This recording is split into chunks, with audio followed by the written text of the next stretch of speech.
Good. All right. Well, good morning, everyone. This is our normally scheduled meeting, our August meeting. We're going to go ahead and get started. We're going to open our meeting with prayer. I'm going to ask if Supervisor Williams, you will open us with a prayer. Let's pray. Our Father in heaven, we come before you this morning. We come thanking you for all of your goodness toward us. We thank you for what you've done for Occidental County, the state of Mississippi, our nation as a whole. And we pray that you will, whatever problems we are encountering, we pray, oh Father, that you will be mindful of them and that you will take care of them according to your will, according to your might. Father, we pray for those individuals who fight for our freedom abroad so we might be able to live in peace and harmony in the United States. Pray, oh Father, for each one of these board members and their families too as well. We pray that they will keep you in their life and that their decision will be made based on your will. That they will seek your guidance and seek your understanding. We pray, oh Father, for this meeting. We pray that things will go well and that we will make decisions that will make Occidental County a better place to work, to live, and to raise a family. And our prayer we pray in Jesus' name, amen. Amen. Thank you, Supervisor Williams. All right. Following our agenda, we're going to move right along to the approval of the July 2020 board orders. They're in your packet. So if anyone wants to make a change or omission. Motion for approval. Got a motion by Supervisor Trainer. Okay, go ahead. Just say where it's at. Supervisor. Oh, you said second? Okay. So we got a second by Supervisor Miller. Any more discussion? If not, all those in favor? Aye. Motion carries unanimous. All right. All right, at this time, moving right along to the citizens' comment period, where someone or anyone can come before the board up to 3 minutes and address the board, be it a concern or complaint. Is there anyone at this time who would like to come forward? Seeing that there are none, we'll move right along to Mr. Morgan, the CKB contract for the 2020 appraisal.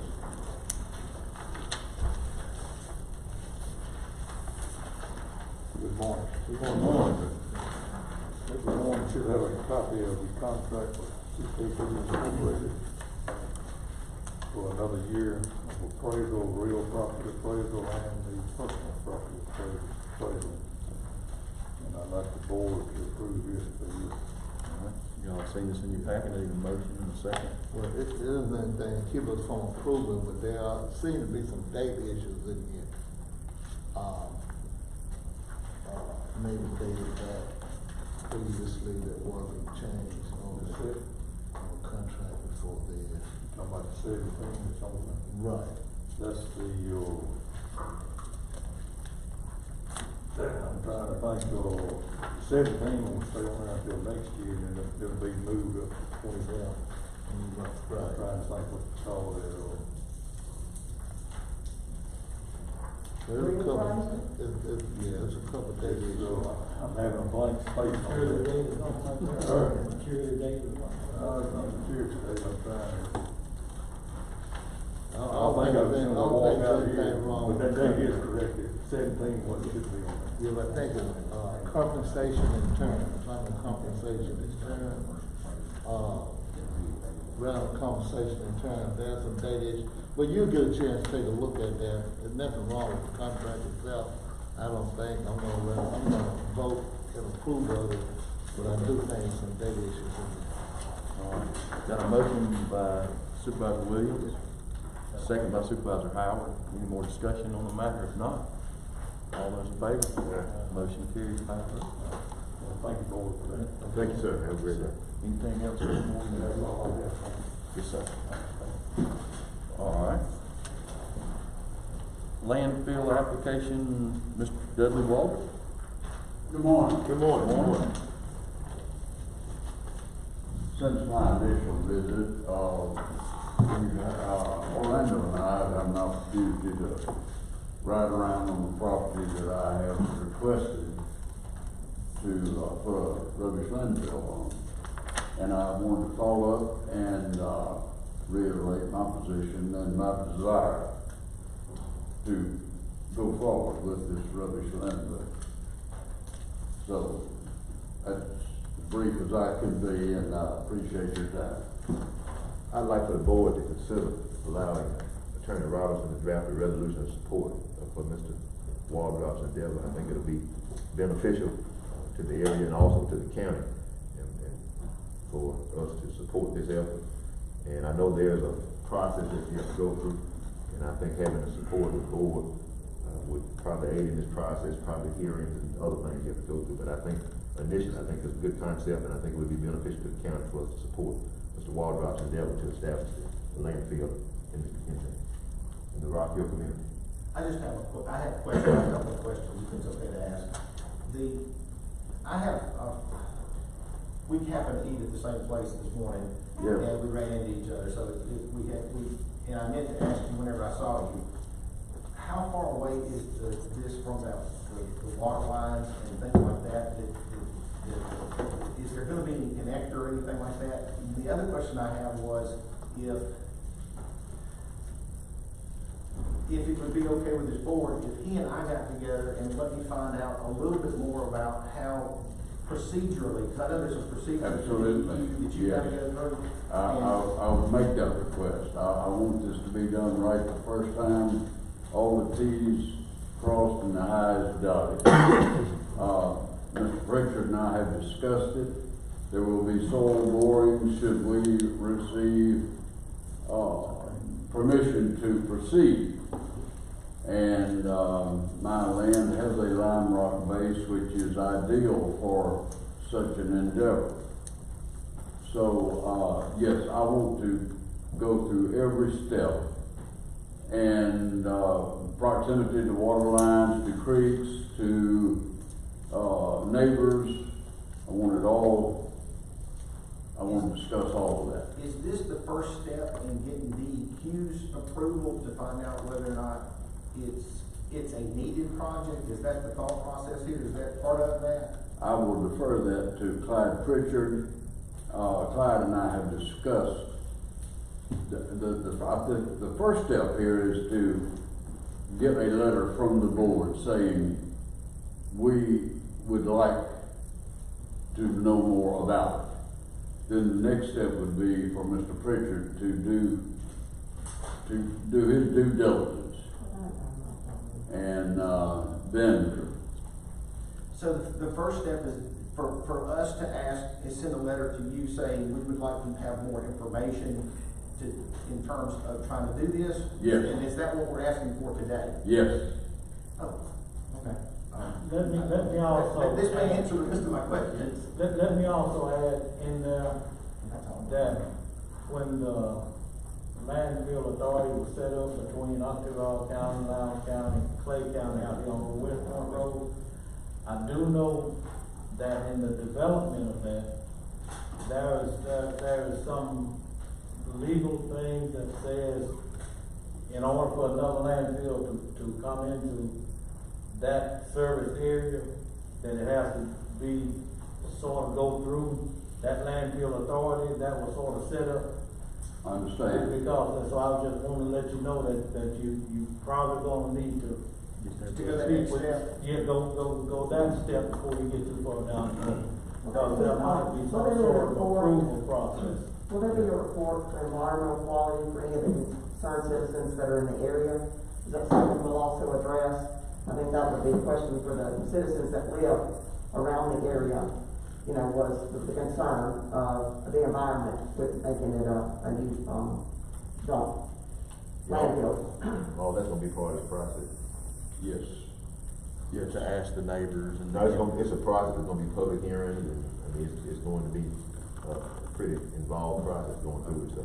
So that's part of that connector to the committee, the environmental committee that was set up, or is that?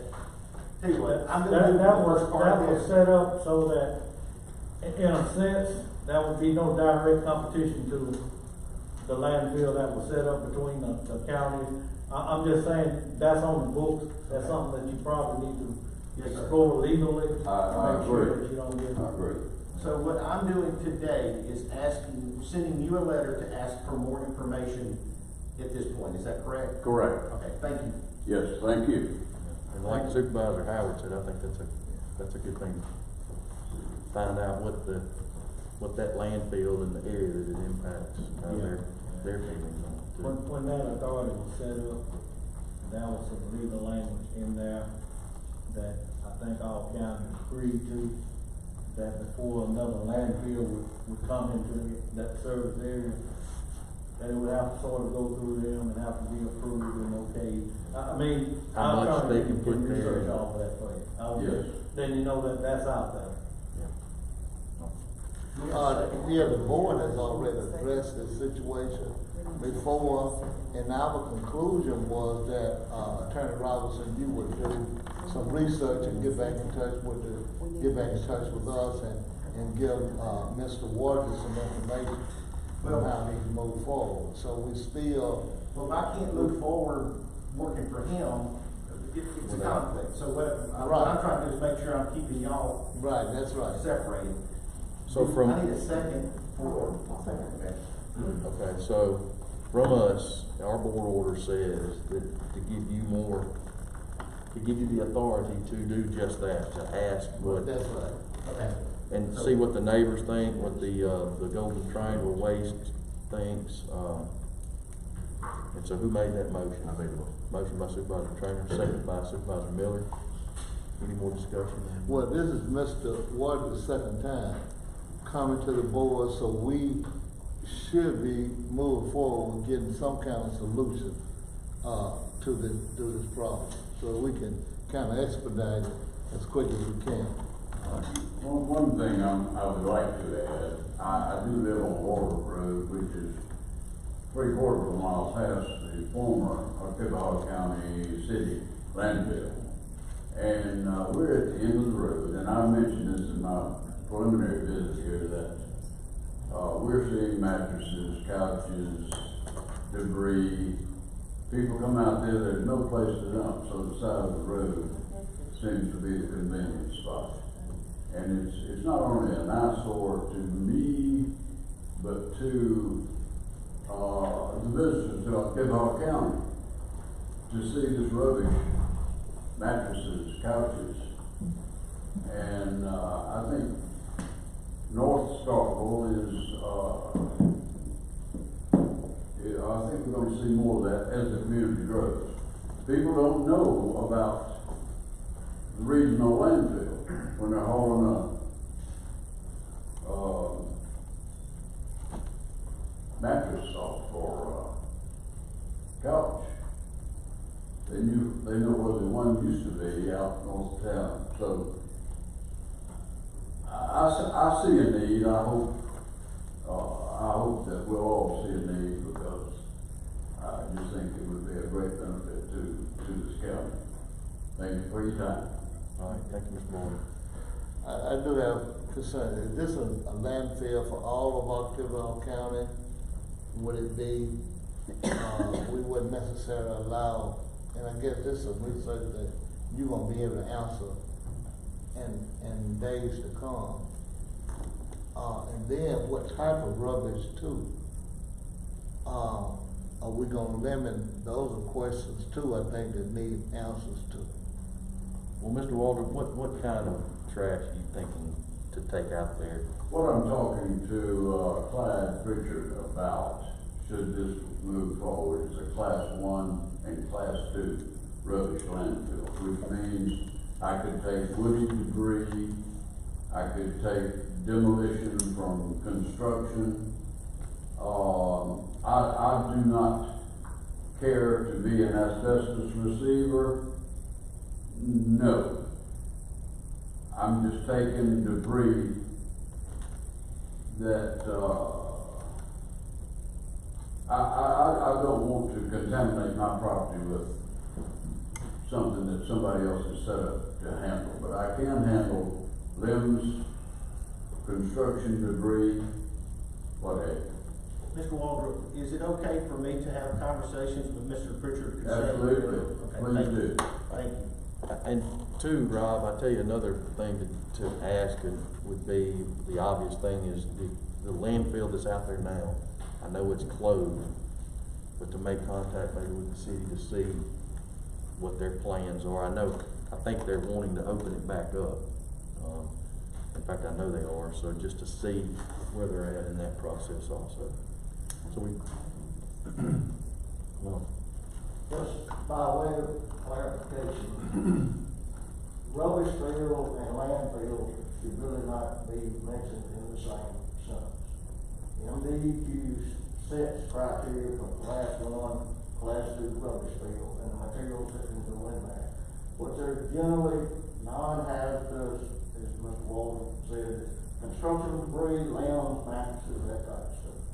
So they have a definition for what a rubbish field is and what can go in there. They have a very defined application process. And as Supervisor Trainer said, part of that would be public notice, et cetera. We have to do our due diligence with soil warrants and surveys and the surrounding properties and all that kind of stuff. But, you know, it's gonna have to meet their criteria if it goes in. and then again, to what Supervisor Howard was saying, ultimately, you're gonna have to get the Golden Triangle Waste to give their blessing. Yeah, and I certainly haven't signed that agreement, but there is a distinction between rubbish field, landfill, and what Mr. Walker really needs right now is not so much your support for the application, but that you don't object for him submitting an application to DEQ to start the process. I don't think That makes sense, that's- Roger? That makes a lot more sense. I was trying to, Yeah. That's We'll what, talk. what I he just really figure out- needs to know is that he doesn't really have to have the county's support per se, but that you do not object to him submitting the application. that makes a lot more, that makes a lot more sense, because I didn't understand how we were supposed to support a private connector with that, and that was kind of confusing me, but you got me on track, and we'll talk more. I was just, letting them know that that element is probably one of the things you need to explore. All right, we got a motion and a second. Any more discussion on the matter? If not, all those, How you gonna word your motion? well, the board order is gonna say that, The board of supervisors authorized Attorney to Robinson get with Rob to explore explore the possibilities the of possibilities of it the and, impact of or objections to it. So, if the Golden Triangle in their purview doesn't give the blessing, then that may end the whole process, Mr. Walter. I hope you understand that. And then also, if the city is looking to open the landfill back up, and I apologize again, but that may end the whole process, at least on my end, because I understand there's a need out there, but I don't wanna see so many landfills out there, especially with a growing area like you're talking about, and the neighbors that are involved. I'd like some input from them, to see what their blessings or their objections to it are. Understand completely. I've been through the process. I did apply for a permit on some property that I have inside the city limits, and I know the steps, and I know the time, and that's why I would like, if we can either say go or no, then that would allow us to proceed. Well, I think our board Let order. me, so just so I can understand, do we have to authorize our board attorney? Because from what I just gathered, this board, the only thing we just trying to say is, we think it's a good idea. Do we have to authorize our board attorney to meet with you and that? Cause DEQ is gonna determine what type of landfill, what type of rubbish he can have, and things of that nature. Give him the paper. This board is not the one that's gonna approve him having a landfill. I mean, we can say we in support, which was the original resolution that Mr. Trainer asked for, but I guess there are some other lead work that probably needs to be done on your part. I'm just, between you and the engineer, because this is gonna be your private. He's actually asking the question. You're flushing out what I needed to know, what I was doing. Because this is your private landfill, correct? That's correct. So I'm wondering why is it that we need to send our board attorney to, I'm just wondering. Because it's gonna be a matter of public concern. It's best to be ahead of an issue before the issue gets to be ahead of you. And I think we need to be with Mr. Waldrop every step of the way. So if there's any concern, we can deal with those as we go along. Because as you all may know, there's some other places in the community, where people have decided to do what they want to do on their own. Yeah, I understand. And it has an impact on the community. So I think we need to be involved in this on the front end. I'm just trying to figure out, why do we need to send our board attorney? From what I gathered, we're not given a resolution of support, we're given a resolution of no objection to him doing it. As long as we're not violating something with the landfill that we're already involved in. I thought we was authorizing to do some information together, is what I thought we were.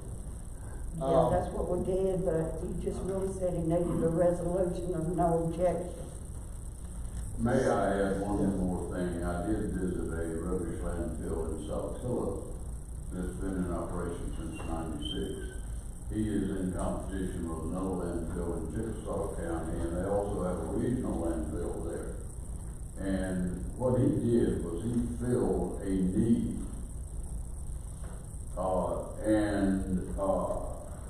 He was so close to Tupelo that when they had that tornado there in Tupelo, it benefited the county to have something closer, a place to put woody debris. And it's, competition is good. And I'm not trying to compete, but I'm trying to fill a need.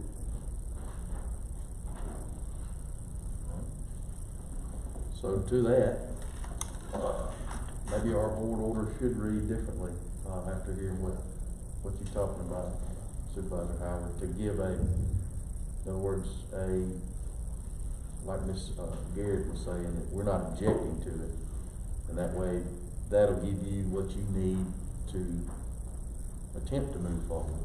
I think so. I think that's a good. Is that agreeable with the board to give him? But we still got to check and see if we'd be in violation with our requirements with the other landfill. Correct. Could Mr. President, could our board order just address the need for our board attorney and Mr. Wandrick to communicate with each other, come up with a solution, and then come back to the board with that information? That's fine with me. I don't have an objection to that. I think communication is the key here. Yeah, between. But again, if you're gonna try to utilize the county engineer, when you say Clyde, that's gonna be a cost that you would have to incur if he has to This do. will be my personal. Right, he's hired. Okay, okay. Mr. Pritchard does work for me in testing my dirt for my select field, so that all of that cost will be going by me. Okay, as long as we're clear on it, and I think we are, Mr. Walker. That was understood from the get-go. You know, and listen, I think that's a need, I really do. But the way I'm thinking, what probably should have been done before you came to the board, well, it's good to come and say the board is just not gonna knock it out in the water and say, no, we don't want it. But maybe probably, you and the engineer got together, you and MDEQ got together, you and the authority got together, and got everything hashed out, and then you can come to the board and say, we've all met, it's gonna be okay on that end. MDEQ has given me, my marching instructions, the engineer has did his work. I'm coming down to the board to seek for support to put in a landfill. I'm just kind of thinking maybe there's a lot of other stuff that needs to be done before we sort of, Yeah. that's my thing. Yes. Listen, I definitely think it's a need, I really do. Thank you very much, Mr. Ross. I'm gonna conclude too, there is a need, Mr. Waters, I'm glad to see you trying to address that need in October County. Thank you for your thoughts, sir. We have a motion and a second on the floor. And can we amend that to, to say that we need to include our attorney in it to make Say sure. something about it being a private project, that we're looking at it only for, the the county side. I mean, this is a private project, Correct. it's not a county project. But it will affect county citizens. A lot, yeah, and a lot of people around there. Never dealt with anything like this, Mr. Walter, to be quite honest with you. And I don't have a problem with it, I just don't want to do something in duplicate when the city most likely will open their landfill back up. I understand. Well, that was contrary to what the mayor told me, she told you later. Well, that's why I thought they were gonna open it No, I up. don't think they trying to close it. Really? Yeah, I and thought they were. we're gonna be involved in that too. Yeah.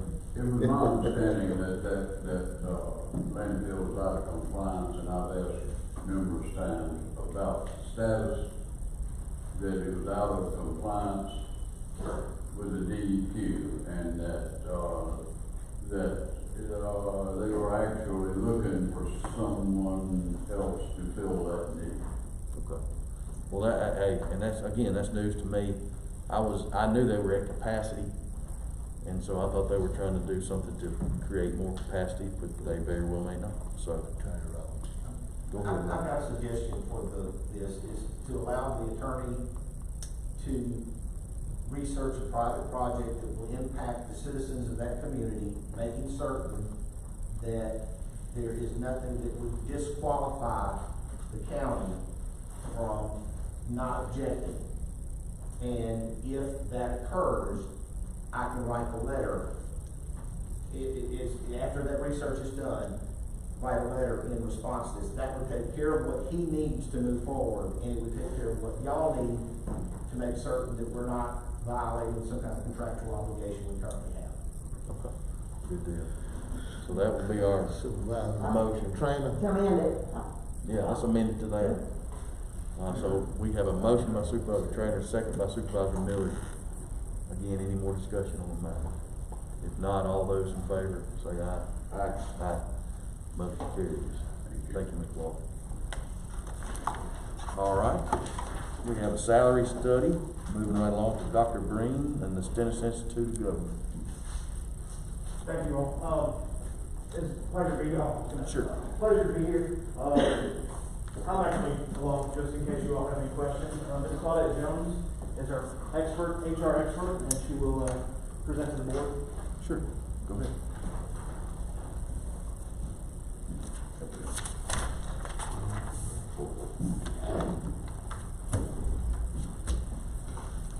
Good morning. Good morning. Can y'all hear me? Yes, ma'am. Okay, just making sure. My name is Claudette Jones, and I'm a research associate with the Stennis Institute of Government. And the board has gotten in touch with us about the possibility of revisiting a salary study for y'all. We did a comprehensive compensation study for you in 2015. I'm sure several of y'all were around in 2015. So you've actually got a copy of that document. It included not only a salary study, but we interviewed just about everybody that worked for the county, and rewrote job descriptions or updated job descriptions for you. We updated your handbook, and we did an analysis of your benefits, and included how useful those benefits were to folks. To the point that, we said, well, this is what you're actually getting, as far as dollar value. So what I'm here this morning to talk to you about is I have chatted with a couple of you, including Emily, That what you wanna do now is you want to have another, survey to make sure that you continue to be competitive as far as your pay is concerned. I brought this morning, which I think y'all have, a copy of the information. Amid the 70 counties that we surveyed in 2015, we can certainly revisit those counties, but we can also add to those counties, subtract, whatever y'all are interested in doing, and I will, in the next week, I will actually get a new listing for y'all, but that is who we surveyed for y'all last time. If you want to be specific to the state of Mississippi, we can certainly do that. It's really, the ball is really in your court as far as, if you've got particular counties that are entities that you're interested in us looking at and being in contact with, we will be glad to do that. We have a really good, average as far as the contacts that we make because we're very persistent. I like to say we are generally persistent because we want to make sure that we get the information that you need to find out whether or not you're competitive. I mean, I think the region, I know the state of Mississippi would need to be more heavily looked at because that's the system that we're in. But any, you know, even into, it bleeds over and especially into Alabama. I mean, we're in kind of competition with some of the eastern or the western counties of Alabama as well. What we look at also is, we tend to look at population, we look at tax base, we look at mill rate, we actually look at a $40 driving radius. Because, you know, even if there is a residency, requirement, if somebody is gonna work for you, they're more than willing to drive, and oftentimes they're willing to relocate. So we make sure that we look at who your competitors might be, and include those people or those folks in this information. I would certainly recommend that for sure. And we include all of the job descriptions in the salary survey. Send that out both, we send it electronically, but if we need to, we also send it out via the U.S. Post Office. And we follow up several times, probably a minimum of at least 4 times, either, or 4 to 6 times. Email contact, phone calls, whatever we have to do to get that information. We want to make sure that we've got, you know, a nice number so that when you're looking at it, you're not afraid that you don't have information for those positions, because we want to make sure that within the report that I will write for you, you know, we identify where you're paying above the mean, what the average is that's reported in the survey above the mean, at the mean, and below the mean. And those the positions that are making below the mean and substantially below the mean will be the positions where you're having turnover and you're not competitive.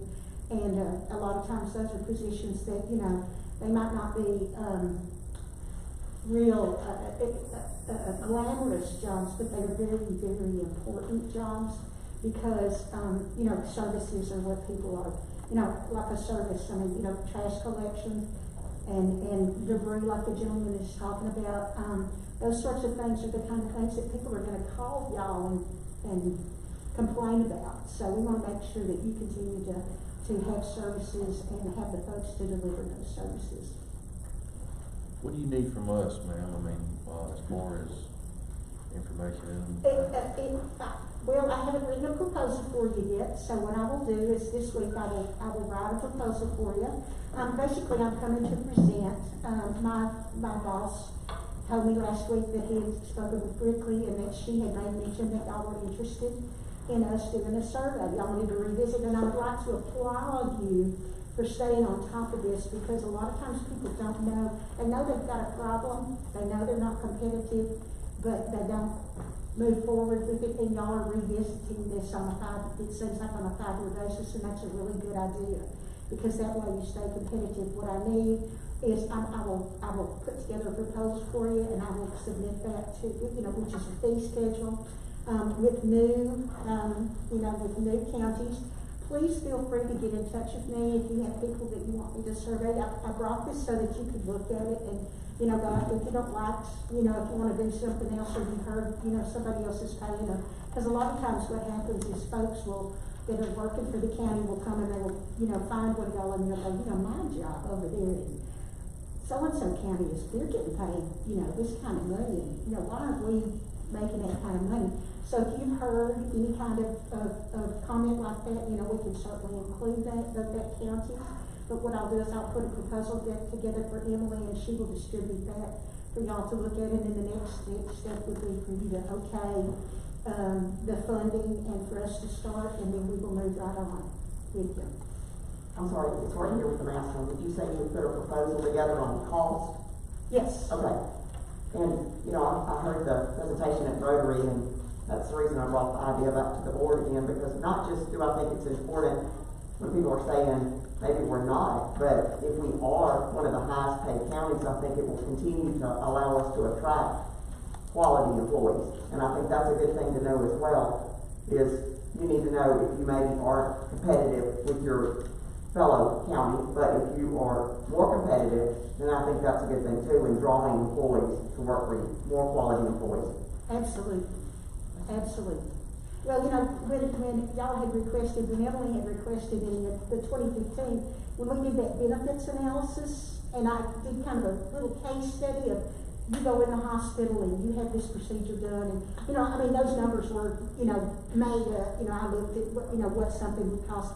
But I did an analysis of when that insurance kicked in and how much it would cost you, and what the benefit was really, the value of that benefit was to you if you didn't have health insurance, or if you did, well, that's another story.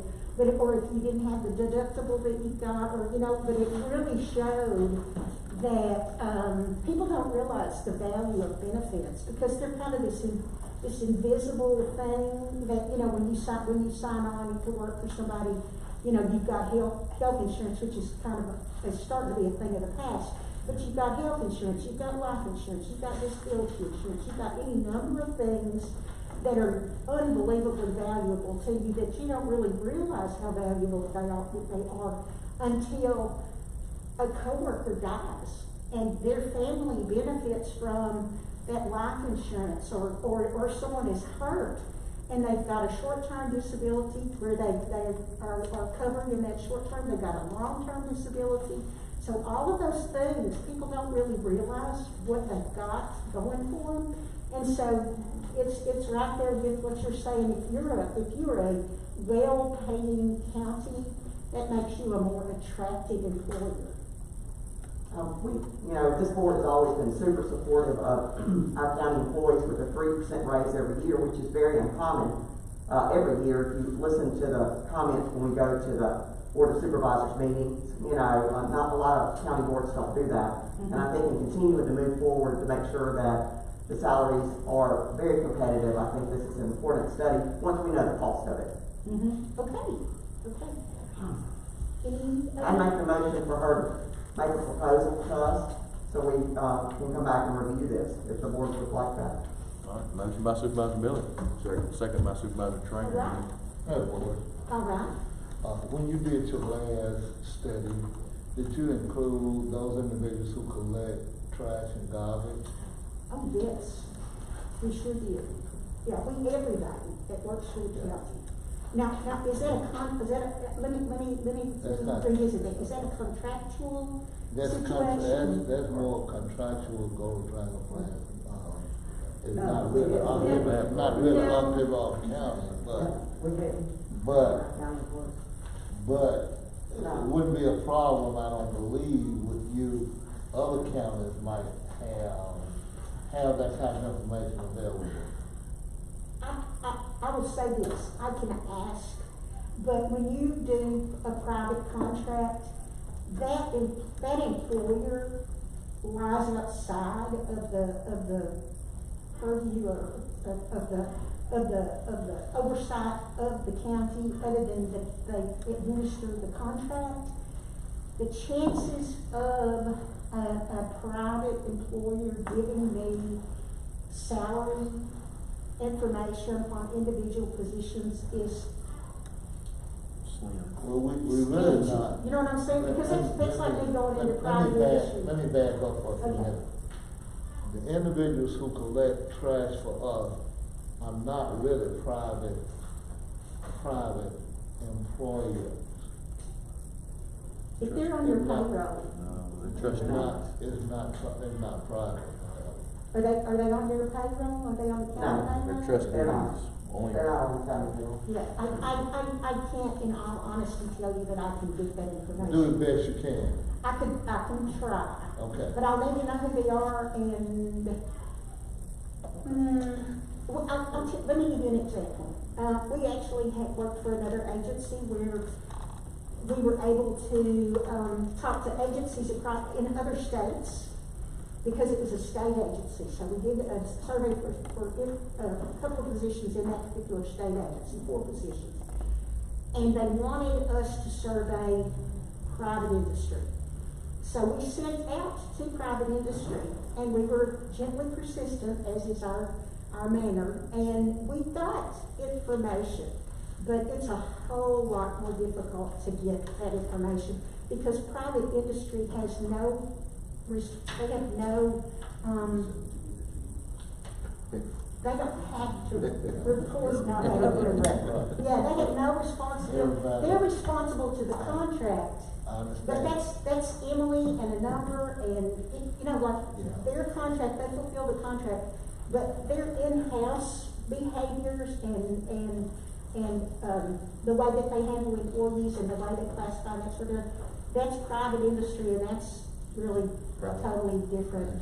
In my conclusion, trash is to be picked up all over Mississippi, and someone is responsible for doing it. My concern is that these really are some of the most important I individuals. do. Important individuals in our county, but sometimes we don't view them as being some of the most important individuals until they forget to pick our trash up for that day. Right. So I wanna make sure that those individuals are being paid fairly and being competitive with other counties too as well. So my conclusion is do the best you can. I will. When I'm talking to those individual counties and the county executive, I will ask that specific question of who that vendor is. And, if I can approach them, because I really need permission to approach them from the county. And I'll give it absolutely my best shot, okay? Yeah, okay, thank you. Anyone else? If not, we have a motion and a second. All those in favor? Aye. Motion carries unanimously. Will y'all have a nice day? Yes, ma'am. Thank Be you, ma'am. safe. Look forward to Be hearing safe. from you. All right, moving right along, Global Plasma Ionizers, Mr. Huddleston, Ewing Kessler Incorporated. Well, I'm Frank Kessler here in Kessler. Matt is not able to be here today. Unfortunately, he is getting a COVID test. So he had a mild heart attack several weeks ago, and he's starting physical therapy. So they have to do a COVID test for him. And I have several of these. All the packets are the same. There's a lot of information. I have 15 minutes. So, yeah, they're all. Yeah, they're all the same. Some of them have clips on them. I had to make some more copies this morning. Who all needs a copy? I have several. Someone without a clip, here, one with a clip. Would you state your name again, please? Yeah, my name is Frank Kessler with Ewing Kessler. I'm one of the principals of Ewing Kessler. Mhm.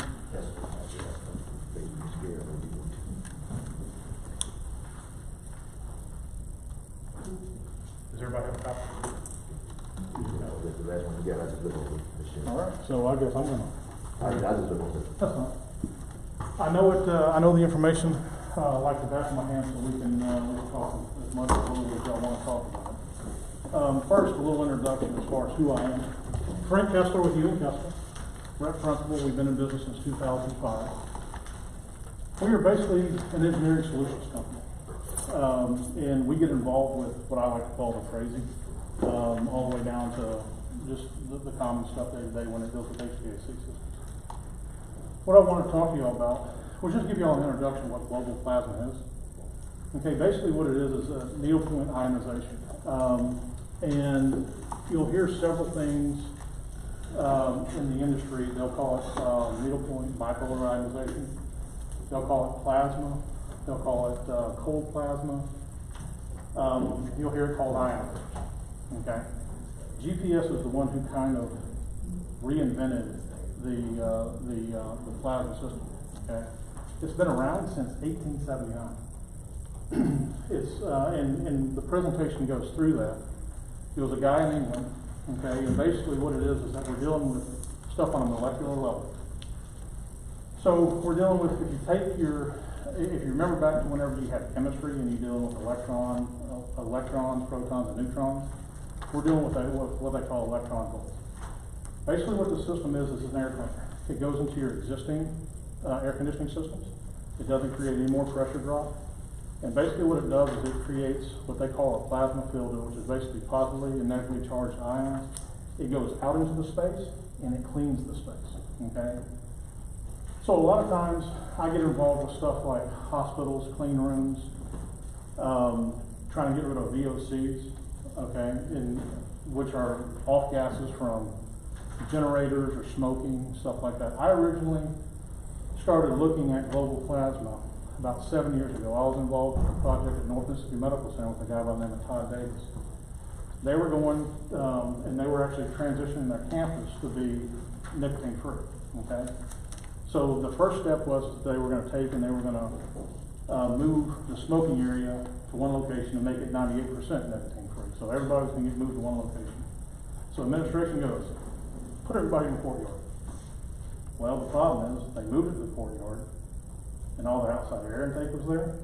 The air intake for their surgery suites were there. So what we found is that those VOCs, or the off-gassing from the smoke, was going into the intakes, which was basically defeating the purpose of having a smoking area, and everything was going to the hospital. So we started looking at it. We started looking at stuff that I dealt with the Department of State on some projects overseas, on some embassies, and the stuff was just too expensive. It was special charcoal filters. It was expensive.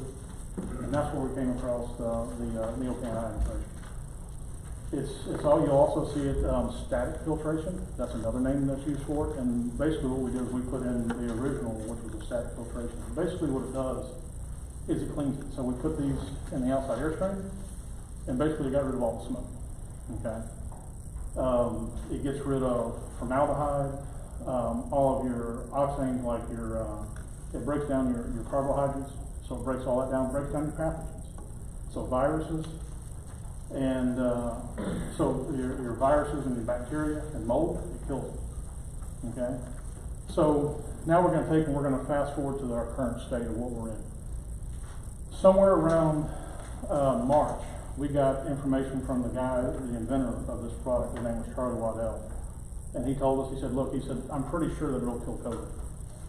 And I'm like, I didn't understand. I'm saying what I'm trying to hear you. okay, let me back up. Math. So, I got involved with the guy, the inventor of this, his name was Charlie Waddell, okay? And so, back around March, he came to us and said, look, he said, I'm pretty sure that it'll kill COVID-19. And I said, well, Charlie, the problem is thinking it'll kill it, and actually killing is two different things, okay? Well, he's involved with, and all this information you have, I mean, there's a bunch of information that I have for you. So he's involved with a company, it's called ACA. And basically he builds a product for ACA, and where that is they're the ones who put the ionizers in airplanes. We've had ionizers in airplanes since 2012, GPS has. So they're certified for the aviation industry. Because we were certified in the aviation industry, he actually had government access to COVID-19. So they took the COVID-19 and basically tested it, which is, and it had the ionizers will kill it, okay, the plasma field will kill it. It's a 99.4% effective kill rate after 30 minutes. So I turn them on, they're in the air conditioning system, the supply fan is creating ions, right? This little device will create 4 million ions a second, okay? It supplies the air, the plasma field to the space. As it comes into the space, it cleans the air, it cleans the surface. So let's say that I had COVID on my hand and I touched this box, right? And I set the box down. the air could touch the side of it, it would clean it. Now then, if I touched it and laid it down, it wouldn't clean it because the air couldn't touch it. So the idea is that it's a surface cleaning. So what we're seeing a lot of is people saying, oh, we'll come in and we'll fog rooms. Well, why fog a room whenever you can know that you can kill it 24/7 just by having the exposure? Because the fogger's going to do the same thing. Is if I can't see it, I can't kill it, right? So the ionizers, so what we do is that it's an engineered product. There's other manufacturers out there who make them. GPS produces the highest amount of ions of anybody else in the market. And it's, the technology is absolutely phenomenal. We took and put one, there's a guy that runs on bank in Tupelo. His wife and daughter have autoimmune disorder. And he said, would these help? I said, they absolutely will. And here, if y'all want to pass this around, we can look at it, you're more than welcome to look at it.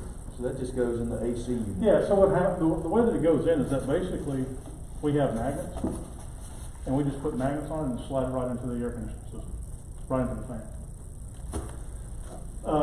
And he said, Frank, I don't believe that it works. I said, okay, here's the thing. Let's put them in your house. So we installed 3 of them in his house. And I told him, I said, and after I installed them on a Friday night, I told his wife, I said, the thing that I want you to do to prove to yourself that it does work as far as, and we're going to start with the VOCs, is think of the thing that is the smelliest thing that you can cook that stays in the house for the longest time. Bacon, right? So I said, cook bacon tomorrow morning and see how long it lasts. He calls me about 11 o'clock. He said, I could smell her cooking the bacon. After we finished eating the bacon, 30 minutes later, it was out of the house. And that never happens. Since they put them in, they haven't taken any more out of them. Okay? And Scott Tucker and I can give you a number. He'll testify to that. Our kids getting ready to go back to school. Okay? My kids go to TCPS in Tupelo. And so I met with the headmaster. I said, look, I want my kids to go back to school. I believe that, having the kids there socially, the interaction, it's good for them. And I said, but I'm concerned that you don't have a proper plan in place. Would you allow me just to install these in the air conditioning systems where my kids are going to be? He said, well, what about the rest of the kids? And I said, I can appreciate that, but my responsibility is to make sure that my kids are taken care of. So I put them in the air conditioning systems. Just started cleaning the air, and the school board last Thursday approved just to go ahead and put them into the entire school system. Okay? The technology's there, the information's there, there's test results in the back of it. So the very last part of the document, there's E. coli, SARS-1, okay? SARS-1 is called the human coronavirus. The second one, COVID-19, is a different strain, okay? So I actually have the test for the SARS-2, which shows the 99.4 kill rate after 30 minutes. I have the information from ACA. There's E. coli, the common cold, flu, Legion-Zayres disease, TB, all these things this device takes and basically neutralizes. Okay. I know that y'all may have a lot of questions. Anytime that y'all want to take and discuss, I just want to take and introduce it to you. How do you clean it? Self-cleaning. So it cleans itself? Yeah, that wiper on there every 3 days basically isolates and it cleans. One of the things that's important about it, and GPS is one of the few, if not the only, that actually has a self-cleaning apparatus on it. It's important because what you'll find from a maintenance standpoint, that day 1 they're 100%, day 30 they're 50, and day 60 they're 30%, day 90 they're at 0. Okay? Excuse me, it's 3 months and 6 months. So at 3 months it's 50, 6 months it's 0. So basically the effectiveness, and that is if they're not clean. And basically what it does to clean it, it's just going to wipe right across those brushes, and it cleans it. And that's important, right? Because if you take and install them, they make the thing that I call them little hockey pucks, right? And like if you had a mini split in your house, the new technology where they mount them up on the wall, and you put a mini split, that's going to be one that you're not going to be able to get a device and it's going to be self-cleaning. So you're going to have to clean that one every 30 or 60 days. But but as far as life expectancy of these, it's 20 years. Okay? So it's got a 20-year life expectancy. Even if you don't clean them, it's 20 years. You just have to go in and blow air and clean them. So, I'm trying to think of what other information is in there. Oh, GPS is the only one that is certified not to produce ozone. Ozone is a great cleaning agent, okay? And the way that this works is that I said earlier, we're dealing with it on an electron volt level. So what's important is once you get up above 12 electron volts, okay, at 12.06 volts, electron volts, we start breaking down oxygen, okay? At 12.07 electron volts, we create ozone. Breathing a little bit of ozone is not bad, but you don't want to breathe it. It creates all kinds of problems for you. They're the only ones who are UL listed and certified not to be an ozone making device. So, I do have a question. In other Yeah. words, this device goes in, let's say this building. okay. How many of those devices, where would you need to put them? That will do up to 5,000 CFM. It's based on the airflow. That one device, and it's rated for 4 million plus ions per second. And so what we would do is that initially these were installed to make your filters more effective, right? And so it would clean your filters, it would kill mold, the things with lesions of air disease, you know. And so this is what it was originally installed for. We were able to take and reduce outside air because we're killing all the VOCs and all these things that ASHRAE says that we have to ventilate a building. So this would be equivalent to about a 12.5 ton unit, maybe a 15 ton unit depending on the airflow. And it just basically snaps right in the intake of the supply tank. So one of those would do your average home. Yeah, so let's say that you had 2 units in your house, I just put 2 units in there, and this is typically what you put in there. Is the FC-48s. They make an FC-24. But the more ions, the better. The ions aren't gonna hurt you. If you start looking at it, and the presentation goes through this, if you go to higher altitudes and that crisp smell that you smell, that's what that is. That's what you're smelling. That's that crispness that you smell is that ion level, right? So I saw in here, it said, in this document that I saw, explain how it said you could maybe save 30% on your. Yeah,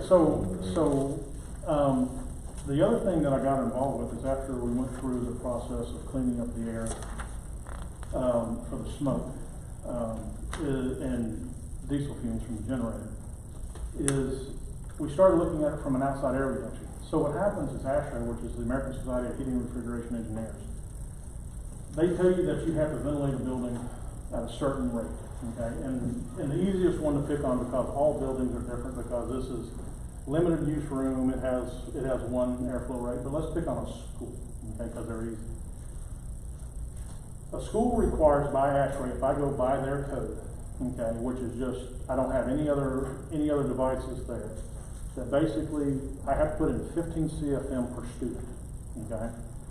With this device and going through a calculation that's also an ASHRAE, which is fairly difficult to do. It's called the IEQ method, which is indoor air quality. I can take and reduce that CFM to about 3 CFM a student. So basically, I can account for 5 students in that same 15 CFM that I initially put in there. So I can reduce that airflow. And the energy savings comes from the outside air, right? Temperature inside of a space is really easy to change. The energy is in the change of state. Okay, so if you think about it this way, I take and I put 32-degree water in a freezer, it takes 2 hours for it to freeze, right? The energy is in that change of state. Now that I'm going to move it to terms of air conditioners, I have air and it has moisture in it, and for me to pull that moisture out, I have to take and I have to get that air down to what they call dew point, okay? Which is where your moisture level and your temperature meet. So I have to bring it all the way to dew point. And then I start pulling the moisture out. So that's where your energy is really spent, pulling the moisture out of space. So that's where the energy savings comes from. I would imagine that y'all probably in y'all buildings with the engineers of record, y'all are probably running somewhere between, I don't know, it can be anywhere from 20 to 30% outside air, depending on the occupants. Courtrooms are gonna be a lot higher. A lot higher. What's the difference in your product and just UV light? Okay, that's a great question, because there's actually a study in there that talks about it. So UV light, so for a UV light, one is that they haven't tested up against COVID. Okay, that's number one. The second thing is for UV to kill anything, it has to seep, okay? Out of all the studies that we've done, we've only found one case, and I'm gonna pick on COVID because that's kind of the current thing that everybody's looking at. With the COVID, we've only found one instance where it was actually in the supply base. One. Okay? You mean COVID? COVID? Yeah, one, yeah. One case, and they tested a bunch of them. So what happens is that we're using the airstream as a medium to wash the space. Okay, so as the air comes out of the duct, it blows to the back of the room. And by the way, this is the first room I've ever been in that I've never frozen the coat on. I mean, never sweated the coat on. And so the air comes out of it, it washes the space and comes back to the return. It's dead, it never makes it back to the return. Okay, for a UV light, is that I don't have to put the UV light in the space. In the unit. No, if I put it there, it's not gonna make it back. Because what's gonna happen is that virus or whatever it is gonna come, the person's gonna expel it, it's gonna drop. So for a UV light to see it, it has to see it to kill it. So the only thing that it's gonna kill is what's in return, it's not gonna kill anything in the space. Okay, I understand, so you wouldn't, So- you wouldn't put your UV light on your coil and peel back. And here's the thing, if I have UV lights as well, but I use UV lights to take and keep cords. And the UV lights also, what people don't realize is that there's a maintenance with UV lights. And the manufacturer, if you go look at all the IMs, they recommend changing those UV lights once a year. Okay? So in a hospital application, whenever they come in and clean a room, what they'll do is they'll take a UV device, they'll stick it in the room, cover the windows, close the door, and not allow anybody in there. They leave it there for 45 minutes. So that's how they use UV to kill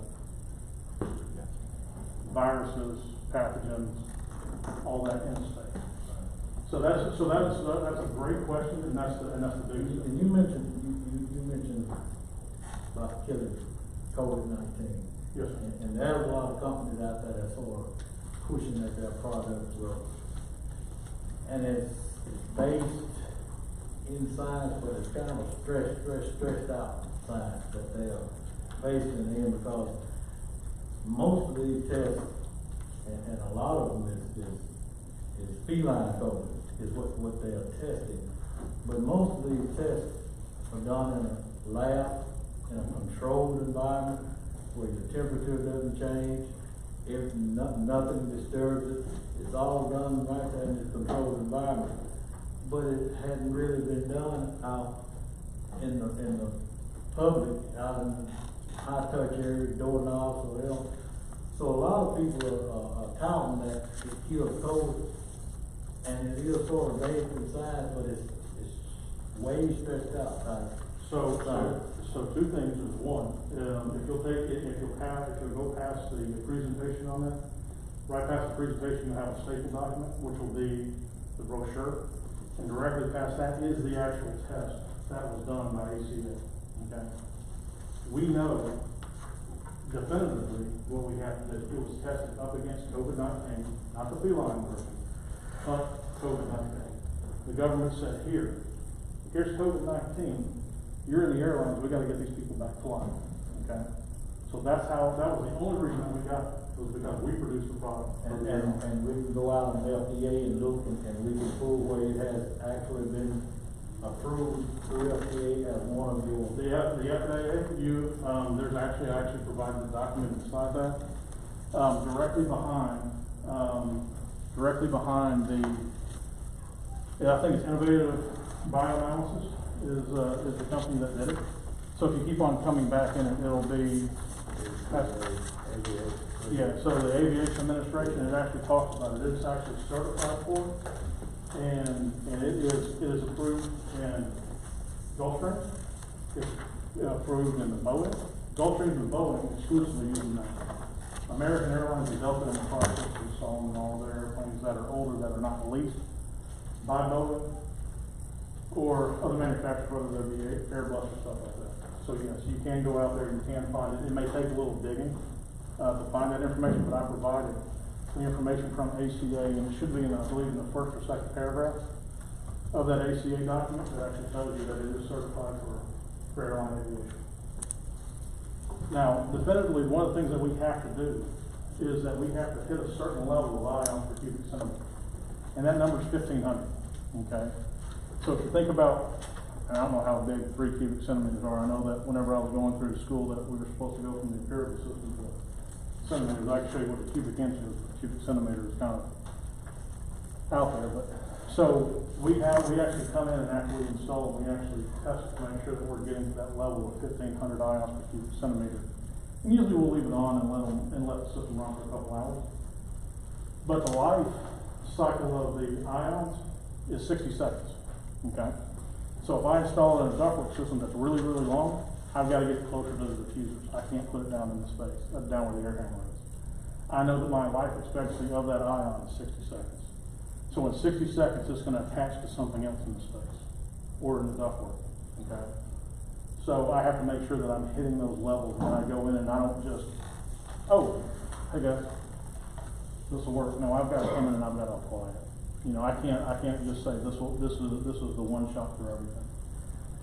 You know, I may come in and say you need the eye knobs, which are the ones that snap together, right? Or your ductwork is so long that I'm going to have to put a clip to the diffuser 3/4 of the way down the ductwork. I can't just one shot say this is going to fix everything, right?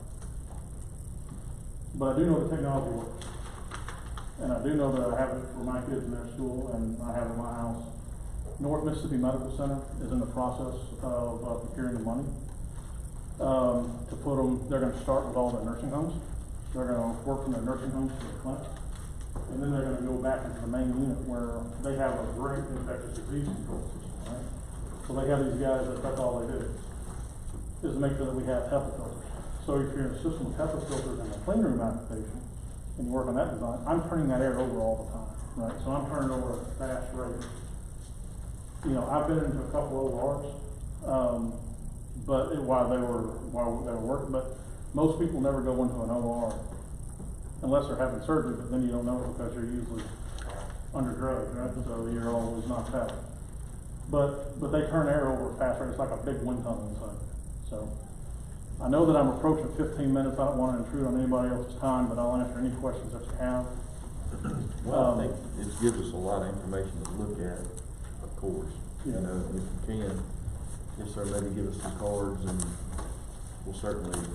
So here, there are business cards. I just have one question. Yes, sir. Practically speaking, that device, if you would hook that device up in this room here, will it cover this room?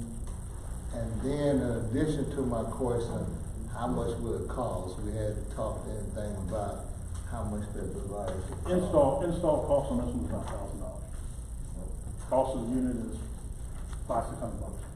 $1,000 and it covers this? This space might take two.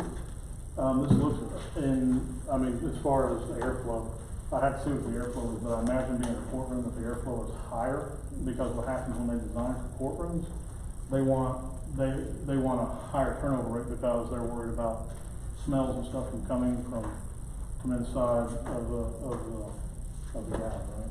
So you think that device will cover this room? If it was a normal space, yeah, I'd say we'd cover the front. You have bigger units than that, smaller units? Yeah, so if you look at it, we have them that take and snap together, and we can put as many of them together as you need. They call them I-mods, which is basically a modular system. Okay. So and I know that just doing a little research that y'all have chill water systems, rooftop systems, split systems. So something like this would work for your rooftop split systems. Whenever you get to your air handlers and chill water, which I imagine is in this building, it'll be a little different. Okay. Seems to be a good device. It's a great device. It's simple, you know, and like I said, we use them for different reasons. And I've been using them for different reasons for 7 years. And the first thing that happened, whenever I got the information, I pulled all the information up from all those schools and places. I just sent them a letter, said, guys, I wanna let you know, whenever you're sitting there and you're talking about your plan for infectious disease or COVID, you need to include this information because you're getting the added benefit of already being protected.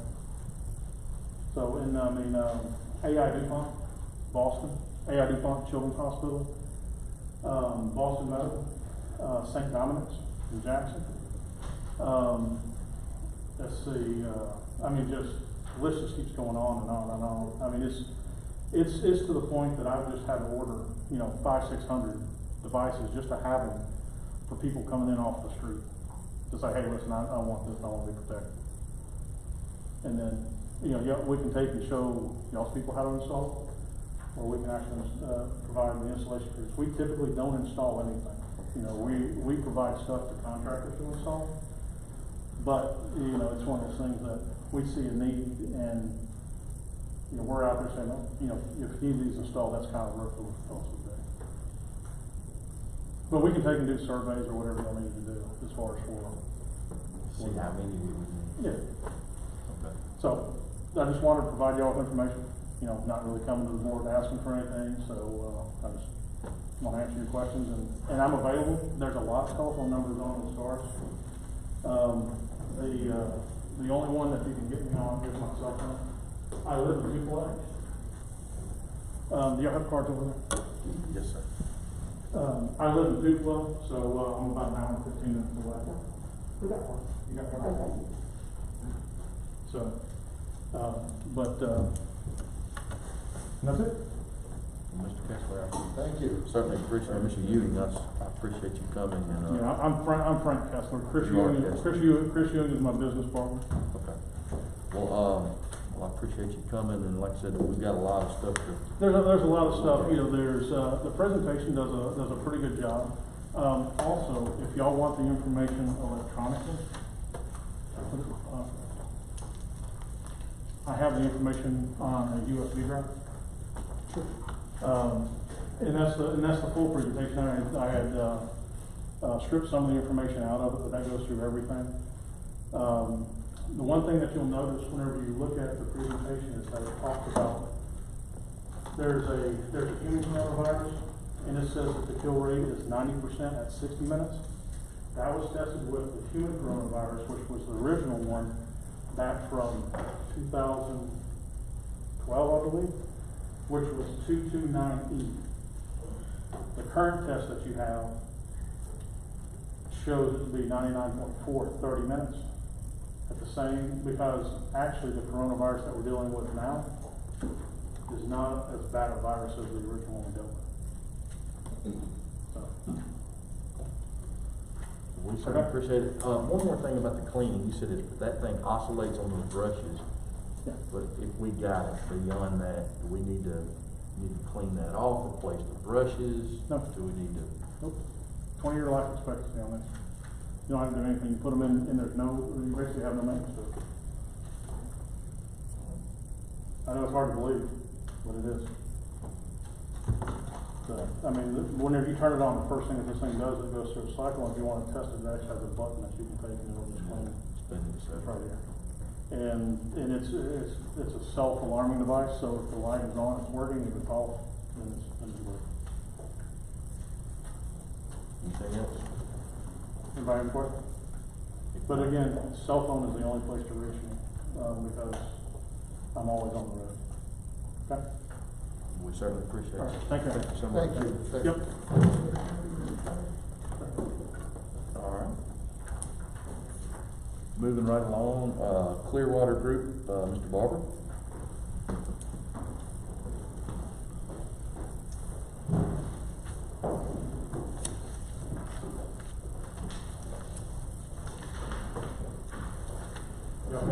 Morning. Morning, great. Could you pull that out so you can stand right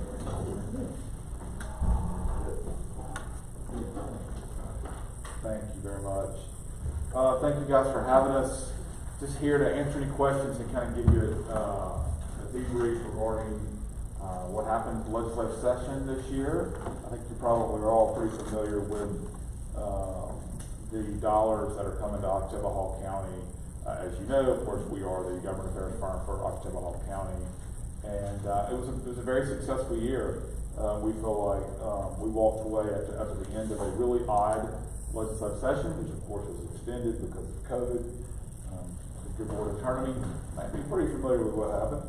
But we are very excited that at the end of the legislative session, you've got not appropriations dollars, but you have money coming in because of the bond bill for 2 road projects. One, of course, is Poorhouse Road, which was for $1 million, and then one was Blackjack Road for $500,000, for a total of $1.5 million, which we were very excited about. To be able to land those dollars through the bond bill. You will be able to work with the Department of Finance and Administration. Those funds will be set aside at the Department of Treasury to access those dollars in a reasonable time frame. And obviously those monies will be dedicated to those 2 projects. I think Blackjack Road, we were pretty close to being done with it. And then Poorhouse Road is obviously an ongoing project. Also, I should note that I talked to Carl Ray Furr in the past few days, who's a running point for you guys. We're trying to run beside him for the build grant that has been applied for to the federal government for Poorhouse Road. We should know an answer to that, according to him, sometime after Labor Day. So we are sort of following his direction, because he's done this in a number of different locations, and but we're cautiously optimistic on that. And of course, it's a $25 million request. $25 million request from the federal government for Poorhouse Road. I do have a quick question, and I think the question was around the board table last meeting, and we know the money, the $1 million for the poorhouse and the $500,000 for Blackjack, and you saying through the Department of Treasury, do we know when we, Oktibbeha County, can say, hey, we can write a check to said contractor? When will that money? Let me get you an exact answer to that. I don't want to say something's inaccurate right now. So we can talk to the Treasurer's Office about that. The way they have to actually do this is DFA, Department of Finance Administration, is a separate agency than the Treasurer's Office. The Treasurer's Office sets up the funds, hold the dollars there, the money goes to DFA, DFA sends it to the county. So we will talk to both DFA and the Treasurer's Office this week and get you an exact answer to that. We certainly appreciate you going out there and getting that. Oh yeah, no, we were very excited, quite frankly, got more than we thought we were going to be able to, so. Are there any other projects you're working on for Oktibbeha County? Those are primarily those are the ones that we were focused on. Obviously, we've done a lot of work on, Oktibbeha County Lake project, which, is sort of stalled from our end right now as we wait to get clarification and direction from the board about what direction we try to take there. And obviously, since we're now through with this and legislative session is behind us, we will wait and try to get prepared for the 2021 legislative session and look to the board to tell us what are the main priorities for the board, what are the projects that you want us to go and try to get appropriations dollars, bond bill dollars, other legislative items that may be of a priority for the board. So obviously, as always, we will take direction from you guys on that. We thought we discussed previously several times about the Oktibbeha County Lake Dam, and that being a priority project.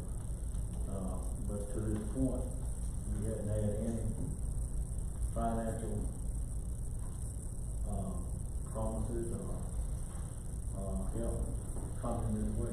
Sure, and I understand that, and I do know what a priority it is to the county. But what I would say, and I think I've had individual conversations with all of you guys about this, particularly with legislative leadership, if we're going to go ask for money, it's got to be, the county has to all be on the same page in a unanimous way.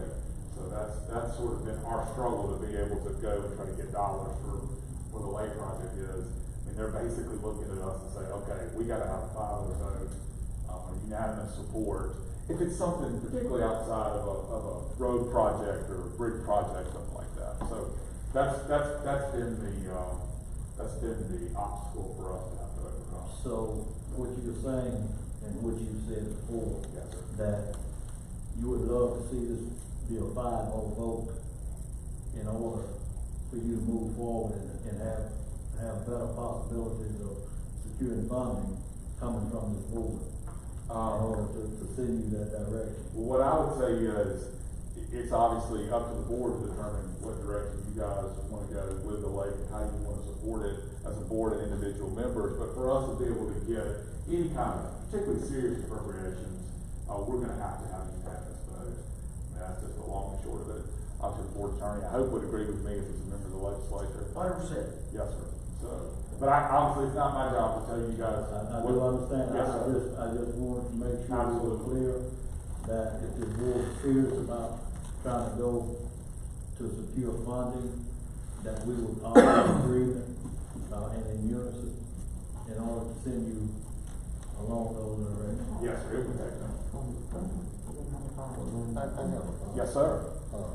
The county lake is very important, they should be number one. But our top road, is probably one of the most heavily residential areas in Octavia County. One of the most residential, and probably one of the most heavily traveled road in Octavia County. It's a state aid road. I just don't see why the state would not appropriate enough funds to make our top road more appealing and to individuals who come into our county, and then more travel freely than those who come into our county.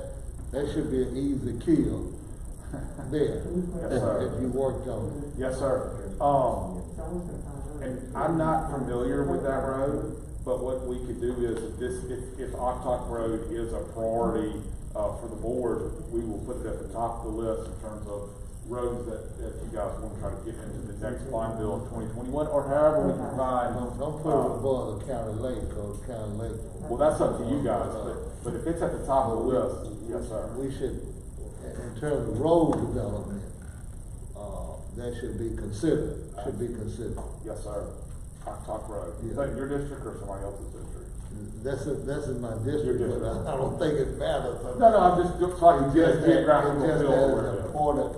it's an important road, and I'd like to ride that with you. Absolutely. And Okay. formally introduce that road to you. Okay. And maybe even some of the residents. Absolutely. Individuals who actually live there too as well. Yes, sir, we need to do that. When So- can you do it? Sometime in August. I wish I could do it today, but we definitely will do it in Sometime in August. August. Yes, sir.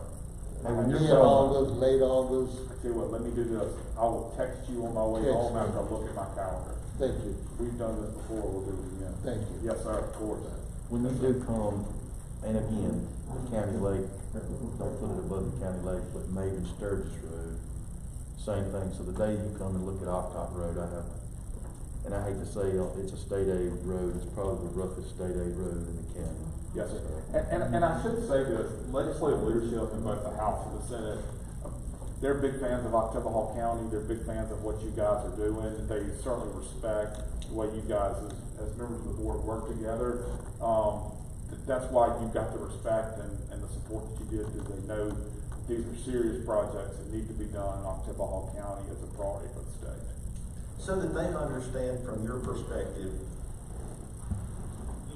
when we go out here and we're trying to capture this money or capture the project, we need 5-0 votes to show that there's serious support for what we're doing. And what sometimes happens, of course, from his perspective, in no disrespect for you, he didn't care what project we pick, as long as it's a project that we can come together and show that there's a need, show that there's a support for it. The kicker that we run into, whether it be Oktibbeha County Lake or any other project, so I'm not picking on that particular project, if something happens and we move forward with a project and we may have support for to go seek money, but when you have a question as to how you're going to put the project together, in other words, do you need $1 million? Do you need 10 million? Do you need 3 million? Whatever, what becomes a real problem is at that point, if you have a breakdown of what you're gonna do, it makes it appear that it's a less important project at that point. Is that a fair assessment of how to look at this sometimes? Listen, as you know, because you're a member of the legislature, particularly leadership, they get a lot of requests from just about every municipality, every county in the state. And so, you know, to have to cut through all of these requests, it's certainly going to go to the places where they know that good things are happening and they really need the help, but also that the elected officials there that are making the requests are all on the same page. Yeah. I just want to clarify something that you said. It has always been a 5-0 vote to go out and get support for the county lake. If you go and check any of the records or any of the meetings, there has never been not a 5-0 vote on that. The 3-2 vote was on how we move forward. Whether it's $1 million fix, like MDEQ is saying that it's probably $1 million, $1.5 million to just repair, or if it's a $10 million complete redo. So that's what we're still working on right there. That was the 3-2 vote. But I want to make that really clear that it's always been 100% support to go out and get funding for this project. So that's never been a 3-2 vote. It was simply on how to move forward. It's good clarification. I don't want to get into a back and forth today, but in all fairness to you, you actually came up and met with individual supervisors and laid it out to us exactly how we needed to do it, what it would take to get this ball moving forward.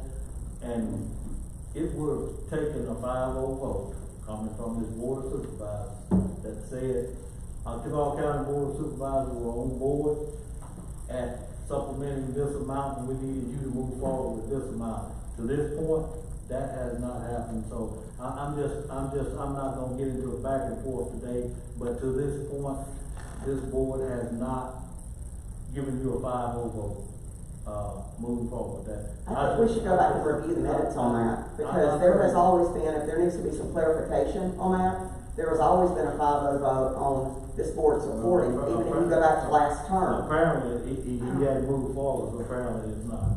That's all I can say. All right. Anything else for Mr. Barber? We appreciate what you're doing. Not just this term, but last term. I move today that Occidental County Board of Supervisors take a vote to instruct you to move forward with securing funding on the Occidental County. Second. Got a motion by Supervisor Howard, second by Supervisor Williams in other words, in the next term, or in his next session, to move that, or as immediate as now, to move forward to procure funding for the Occidental County Lake Dam, however you want to word it. Any more discussion on that? Not all. And this is just to secure funds, not on how we're gonna spend them.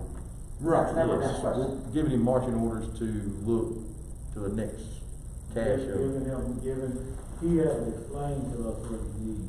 Right. In other words, the next cash of money that you find what he needs will be for to the move county forward. lake. So, This is absolutely to give him what he needs to move forward. motion by yourself. Wait now, what is the motion?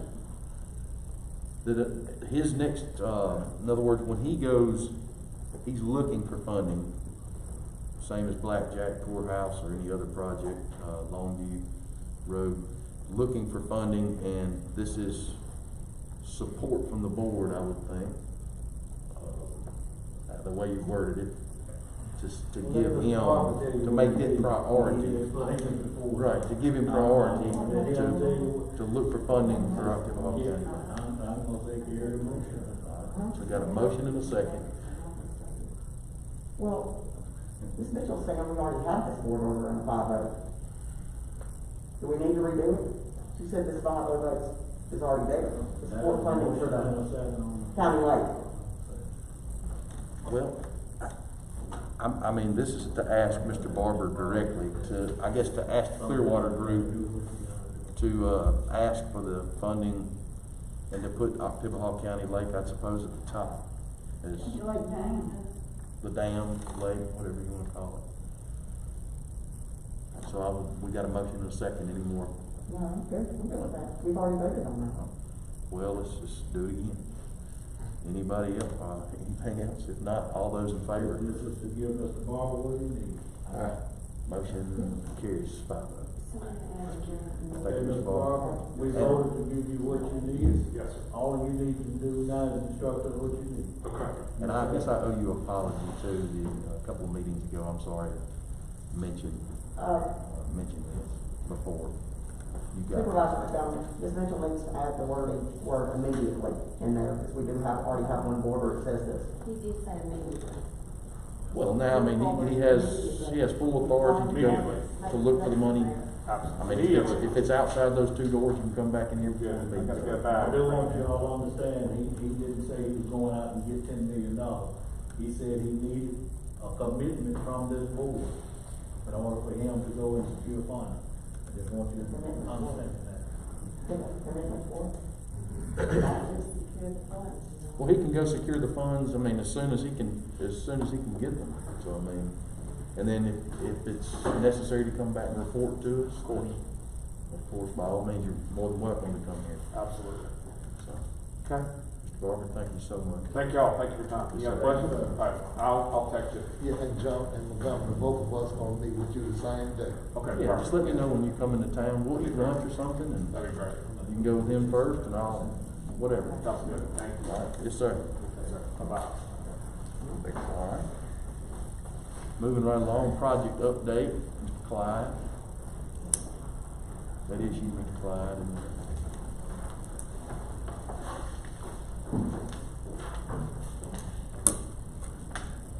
I'll follow up a little bit on Barbara's presentation.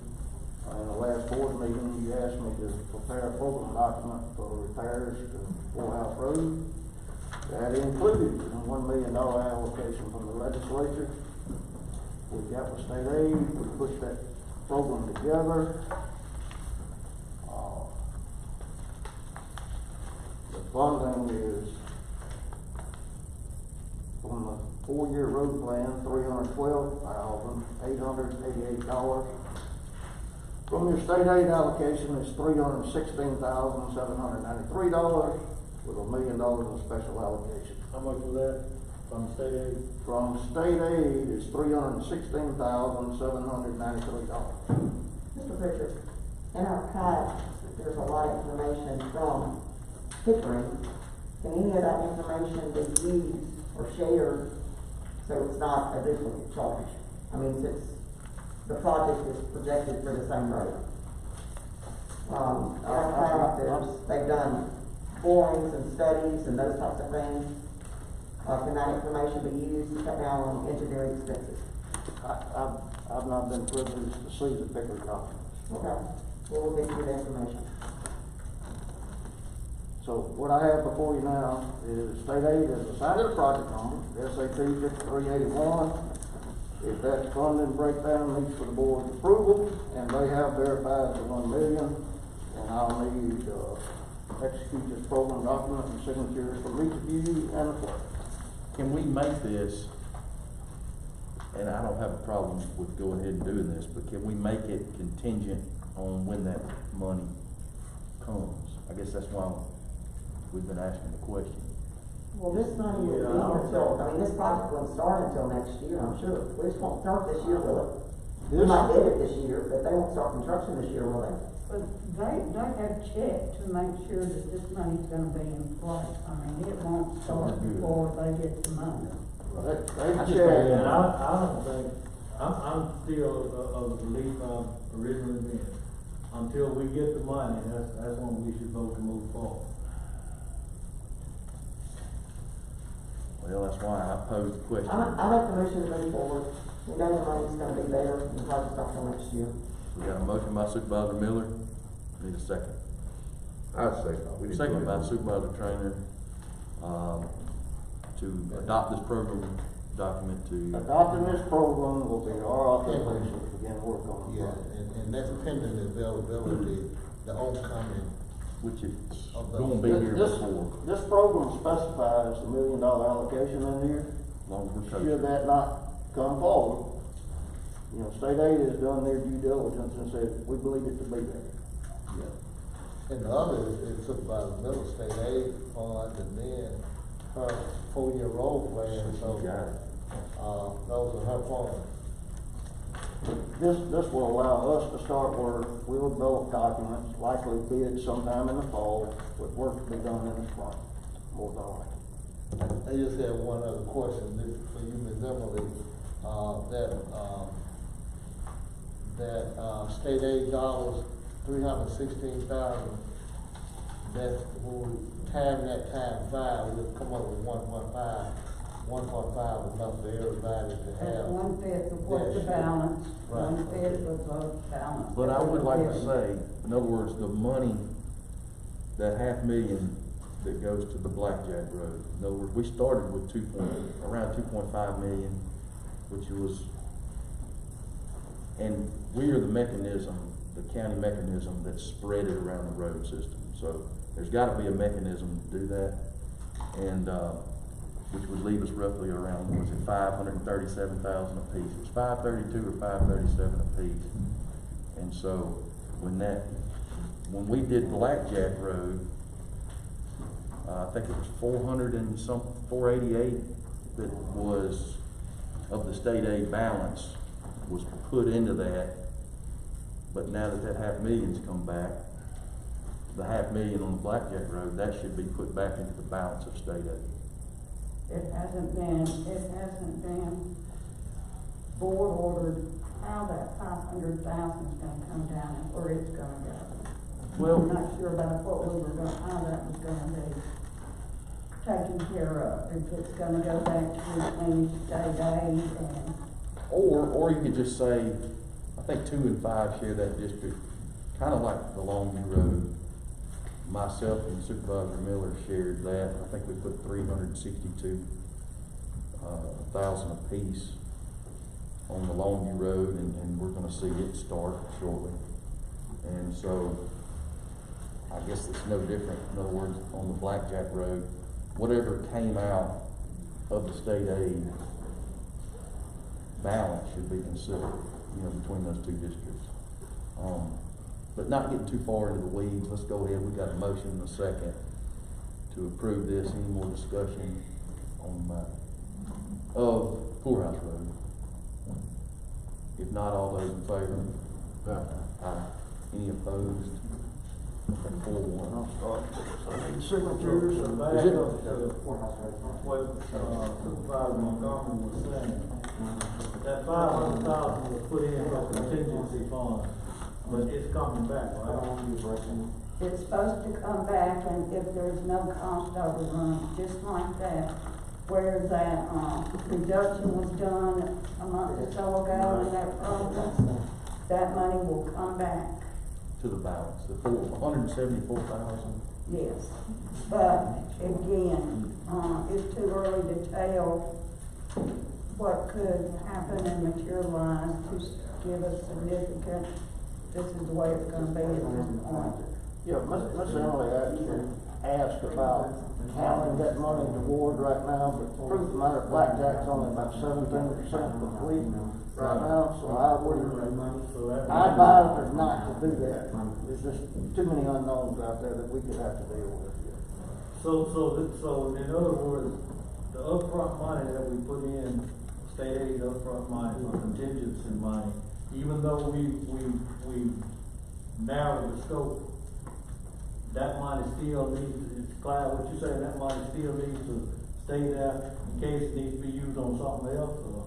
That money is programmed for that job, and they're not gonna let you pull that till that job is complete, and they know that those expenses have not been incurred. Just like when you program one of your bridge projects, you set that money aside for a bridge. How do we account for the 500,000 is basically, I think, the question that we have.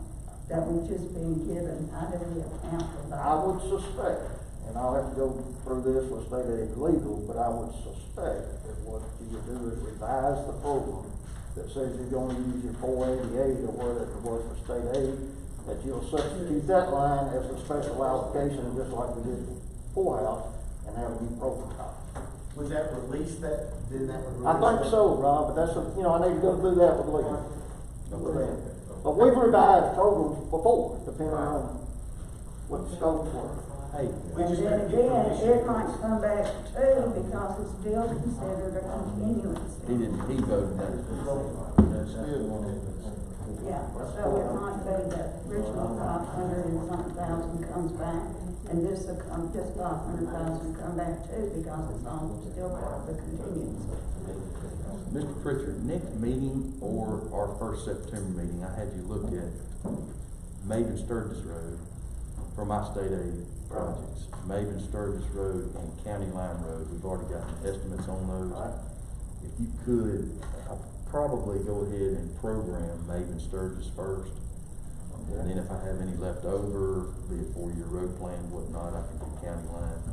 But can you get that program, together, get those documents together by, say, our first September meeting? Probably by first September. And let's go ahead, same as the Poorhouse Road. Yeah, and if we do that, state aid approves the program, I would say that same deal, we'll start working on it in the fall, bid it fall or early spring, this next year. Do you need the other ones also to go along with that, or does it matter? No. The other requests from the other districts to go along with that, or is that gonna be? I need to know what y'all want to do with the state aid monies, and I know that'll be under my balance, just look at Maven Sturgis Road. And again, I did mention to y'all, I'd like to get one bang for your buck, if we put some of these roads that's got similar work in one project. Well, I was gonna say, I think it's time, we should have all our money allocated now to projects that we wanna do. The state aid project, so we can get it put out for bid, along with our research and reclaiming projects. Just like we did before, go ahead and put however many miles it is together and put it out for bids, so we can get some bids and get some contractors in here working on these projects while the weather is good. I've got a couple of those that slur this year. So I think it's time we just go ahead and put our entire 4-year road plan together and get it ready for bids. Do you know specifically what all we want to do here, Mr. Pritchard? I really don't. I've gone out, and I've done a bunch of estimates for you on these separate jobs, what we think they would cost, or opinion probable cost, is what you were mentioning, but I really don't know which one you want to do individually or collectively. Well, I think that would be, like Supervisor Howard saying, each of us, between now and maybe our first September meeting, let's get to it, narrow that list down. If we don't, if you're above your budget, let's all be mindful of that. We've adopted our 4-year road plan about a month or so ago, so if we, Ms. Emily, can you get Clyde maybe a copy of that updated 4-year road plan? And then each of us go to his office in the next weeks individually, what have you, sit down with him and see what can, is that a? Yeah, if you will do that, then I can look at which ones you want done, which ones are similar, I can come back and make you a recommendation that we need to do this project to stand alone, or we need to group his project, your project, and his project in one group. And let's think, hey, together as a team, taking his advice to maybe save a little money on that. When they just show up, they charge us an assembly fee. Like we did before. And we've done a good job of that, but maybe anytime this week, or would next week be better? I'm pretty much. I'll holler at you, and I think each of us will. And, let's hammer that down.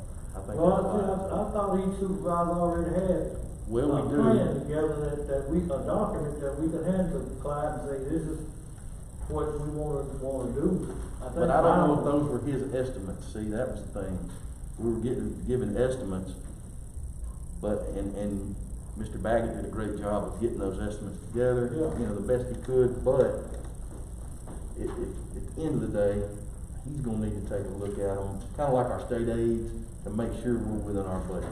And if we are, I think it's like Supervisor Howard said, let's go ahead and get it together and get that out now. They can bid it through the fall, and then come spring, I think we get some good bang for our buck. I couldn't agree more.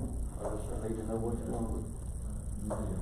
Did you pass this around for them to sign? I did. Okay. All right, just one other question. Have you had any communication with Mr. Baggett in terms of which one of the roles he feel comfortable with doing, and then the coming together of the mind or the meeting of the mind of you two in terms of which one you comfortable with, which one Mr. Baggett comfortable with? Mr. Baggett gonna do some of these roles. We've not had that conversation yet, and I think part of that is the reason is which ones would actually be state aid projects and which ones are gonna be county projects. So that same communication, if you're talking about meeting with me, let me know what you wanna do. And then we can meet with Mr. Baggett and say, Right. y'all are perfectly capable of doing this, you may need some assistance from us in this, or whatever. Right. Hey, there may be, just have a day or a morning or an afternoon, and have Mr. Baggett maybe come to your office, and then each of us individually, hey, I'll come in 2, 3, 4, however we wanna work it. And that way, we can all get all in the same unison, you know? That'll be fine. Let's try that. Because you're talking more than just state aid roles, aren't you? He's talking You're about talking about county. county roles too as well. You have county roads too as well. Okay. Some of those you may wanna let the contract, and some of those you may wanna do with county force. Right. And we don't have the answer to that yet. Do you have a free afternoon this week? I'll make it for you. Mr. Bagley, do you have a free afternoon this week? Okay, alright. Well, why don't we, what day, what afternoon do y'all want? What about Saturday. Wednesday? Sounds good. Wednesday after lunch? That's fine. Let's do sometime, or just sometime Wednesday, and I mean, Mr. Baggett's a half a mile away if the shop, the central shop. Let's just shoot for Wednesday, and we can each kind of schedule your time. I don't care, I'm flexible. I mean, we wanna start, 45-minute intervals or hour intervals? However you wanna do Starting it. at 1 o'clock? I'm easy. I can be there at 1, or you can be there at 1, I can be there at 4, it don't matter. Okay. Y'all pick your times, and I'll take the one that nobody wants, cause I'm flexible. I'll be there at 1. Sometime this week, it would be nice if we had a budget meeting too. Okay. So we're gonna run out of time, unless we're gonna do it next week when y'all come back from the coast. So, You wanna do it that Wednesday morning? Well, I got a doctor's appointment Wednesday morning. Okay. I'm flexible, it's up to y'all, What time? any day, whatever's good. for any y'all. day this week. What time? Early. He says early. I'm good with really early in the morning. I'll bring the donuts, well, they're 6 o'clock. I'll bring the coffee. So we meet at work by 8. I'm good. Yeah, I'm fine with that. I've got a root canal tomorrow morning, I got a doctor's appointment Wednesday morning. So- Okay. And we can do budget meeting on Zoom. I mean, Can we do that? you can do a Zoom budget, man. Do it in the evening time on Zoom or whatever. I mean, That's fine with me. I'm good with that. Is that legal? Let's do that, let's use our technology, like Supervisor Trainer. I mean, put down, when you got all 5 of us on there, it would just have to be open to the public. It's an open, it's an open meeting. I'll be here, whenever it is. Just make sure that our media has connectors. We'll Just set let me know. that later in the meeting, I'm sure. So right now, Wednesday, starting at 1 o'clock, at your office. I'll take care of you coming. And I'll come maybe after him, or however you want to do it. That's up to y'all. I'll be there, we'll figure it out, we will figure both of those out. All right, the next item I had for you, in one of your prior meetings, y'all authorized by board order some advance payments on the box culvert on Blackjack Road. Those were materials that we use at precast that were sitting on the yard that we were trying to get down some payment for. I've got a similar order now for the concrete inlet boxes in the storm drain. And I mean, this would allow payment, advance payment on those. of $39,873. I just need a board order and signature to get that going in the state aid. Need a motion in a second. Motion by Supervisor Williams, second by Supervisor Howard. Any more discussion on that? If not, all those in favor, say aye. Sure. Black ink okay? And if you've not been out to Black Jackstone Boulevard lately, we started installing the large box culvert system of 6 culverts, early last week, and they're making really good progress with that. It's pretty interesting to look at. And that was Williams and Howard. You see them all there? Pretty cool. Will you get me copies of these things that you got? You want? No, you take them and just, y'all can email me a copy. I'm gonna read who made the motion and second. That's Williams and Howard. I want that. He must have. Do you have a plan for, the flow of traffic when the students come back? Are you taking that under consideration that it's okay now, but when the students come back, you're gonna have a different type of situation to deal with? What we're trying to do now is that concrete median barrier will stay in place. And you may have noticed we started some of the pavement widening on the south side the other day, so we're gonna try to, we've got money in the project to try to improve that existing pavement, take out some of the potholes, what we call 311 and 11, to give them a better riding surface on that side. And as soon as we can, we'll flip them over to the other side. Good. I'm glad you're thinking about it. Okay. About our students coming back. Next thing I had was, if you remember when we were discussing the dam before, MDQ mentioned a LiDAR survey. This is a drone survey of the actual lake portion of the dam. Historically, what we've done is look at published data for depth of the lake, volume in the lake. What this would do is allow us to have an actual topographic map of the entire lake. So ironically, Mr. Daniel Crane with Geosystems Research at Mississippi State had sent me an email just a day or two before that about they had new drone, new capability, would really like to collaborate with us on a job. So I reached back out to him. He actually went and did a little trial flight over around the water park area to see, what kind of data he could get. I asked him to give me a proposal, one, to mount normal pool, which all in all ended up about 600 acres or so, and what it would be to do it at flood surge. And that increased his mapping area to something like 1,300 acres of lake. It'd be very beneficial to us. It will possibly change some of the design with respect to the size of the spillway if we know exactly what the volume of the lake is.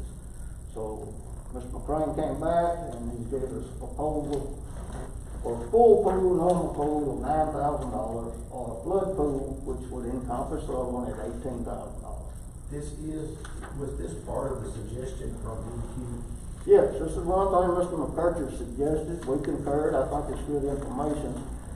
And, this works like we think it will. There could be a chance that once we get this, this dam reconstructed, water back in the lake, we would want to do the same thing downstream and update our emergency action plan so that we know better, should there be a breach, heaven forbid, where this water will go and who it would impact.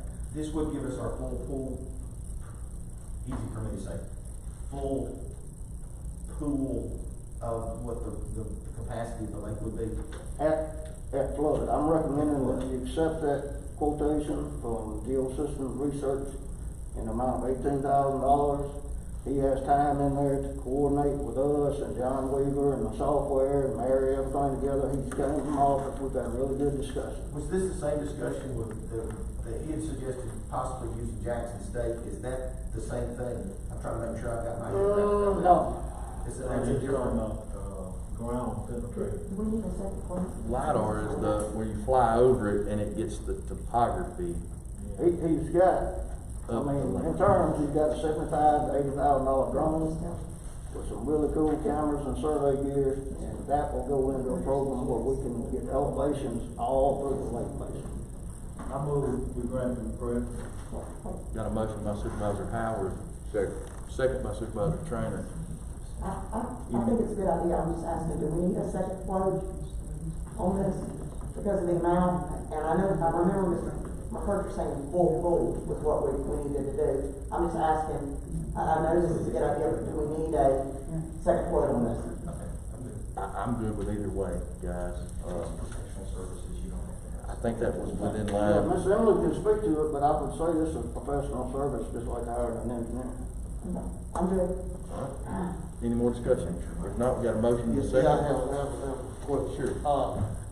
What else are we gonna have to set aside for DEQ? Will this take care of everything we need to do to make them happy or something else? No, we gotta have like 3 or 4 Ground minutes. penetration. But you can Bathymetric. get that takes some time. This is one showing. Take some he asked time, for, but you though. can, maybe you Yeah. can get that information to, later. Later in terms of what we gotta do to set aside that. Supervisor, So, Supervisor Howard, can we move forward without taking care of some of the things they asked for? This is, we can, but I think to appease some people, I think we go ahead and spend this money on these tests and then that way, Well, this we can was- say, well, we've done that. Yeah. But this is. This is you know, part of what they were asking for us to do. This is Last some of meeting the when we things. came. This is part of it, yeah. And I want people to understand, what Mr. McCurcher was asking us to do were some of these things. And he was saying that he can possibly get us some grant funding to help do some of these studies, but the county would still have to put in money toward that grant funding. Once the grant funding, the tests were done, then there's a possibility, because we did the test, that he might be able to get us some money on the rear end. And that was part of the $10 million that was gonna be allocated nationwide for studies. And so at the end of the day, it's a possibility that Oktibbeha County might receive up to $1 million to do about 60 projects in the state of Mississippi. So, Or might not. And Right. they may give us 65% of this back, you know, at the end of the day, I think everything that, and it is just me, what he was saying was, it's a possibility we might get $30,000-$40,000 towards it. Based on that $10 million that he said is gonna be allocated nationwide, and Oktibbeha County has a possibility of receiving up to $1 million of that $10 million to do about 60 projects in the state of Mississippi. So, but this test was one of the tests they Spent a lot of asked money us to to get a do. small amount of money. yeah. Yeah. But they asked But us. this is some of what he's requested. Yeah, they requested this. Right. How many tests are we gonna do that they're requesting, and what is the overall cost gonna be? it depends on the way y'all elect to fund this project. And do we need to get their approval for reimbursement before we commit to doing the test? Or are we just gonna do the test without expecting to get any reimbursement? I'm good, What reimbursements are you gonna do? Yeah, I'm good with either way, but sometimes, we have to get approval if we're expecting to get anything reimbursed up front. My understanding was, after the conversation I had with Mr. McCurcher, was that he felt like that we would have to pay about 30% of whatever the testing amount was. He said and this was his example, was if, for example, if it was $100,000, which he said that would probably be far below that, but that we would pay $30,000, they would pay the rest. And that was my understanding, and I think that's kind of what he had said the other day whenever he was here. I got the impression from him that we would be out of pocket that 30% for this testing portion. The other portion of this was, after that you moved that to the side, that there was this other pocket of money that he felt like he would be able to get us. And the number he used, and I may have misunderstood this, so before I say this, let me be very clear that I may have taken the $1 million that he thought that he could get for us. He may have said that was for the whole state. I'm not trying to. And that's exactly what he said. Because remember, he originally said that before the COVID hit, they were expected to receive maybe $40 million into that nationwide pot. Yes, sir. But since COVID hit, it's only gonna be up to $10 million placed in there nationwide, and then Mississippi would have a possibility of receiving up to $1 million of that $10 million to fund 60 projects in the state of Mississippi, which ultimately boils down to this. We're gonna spend way more money, and here was the other caveat. In order to have a possibility of getting some of that $1 million, we were gonna have done these tests first. So we're gonna have to spend money first to get eligible, to get possibility of getting a portion of that $1 million. So that's exactly what we were talking about, and that's exactly what he said. And so again, these are some of the things to appease some people, so I think, we can say we've done it. I recommended the light order also because I think that information is beneficial to me as an engineer and to the county in developing, the rest of our plan. I said it, but we're out of time. This lake scares me to death. We need to get a contract on what they're gonna do for us and instead of just running. You and I need to talk and make sure that I get hooked up with him on his contract so that we can get that going. All I have now is the emails that I sent to Emily, that he didn't write up a formal proposal. If it is easier for the county to authorize him to work through me and reimburse me as part of my engineering, I'm happy to do that, whatever works best for y'all. I'll just treat him as a consultant and he'll work under me. Tied to that contractual thing, I did get some information back, so don't leave on something that we asked for clarification on contracts. So please don't leave when you're done, because when we get to my part, I may have to go into executive session, because it is a personnel type dynamic that's tied to that. So you just told me to hang around. Yes, sir, I'm asking you to hang around. All right, Sun Creek should be near. We got a motion and a second on the floor. Any more discussion? If not, all those in favor?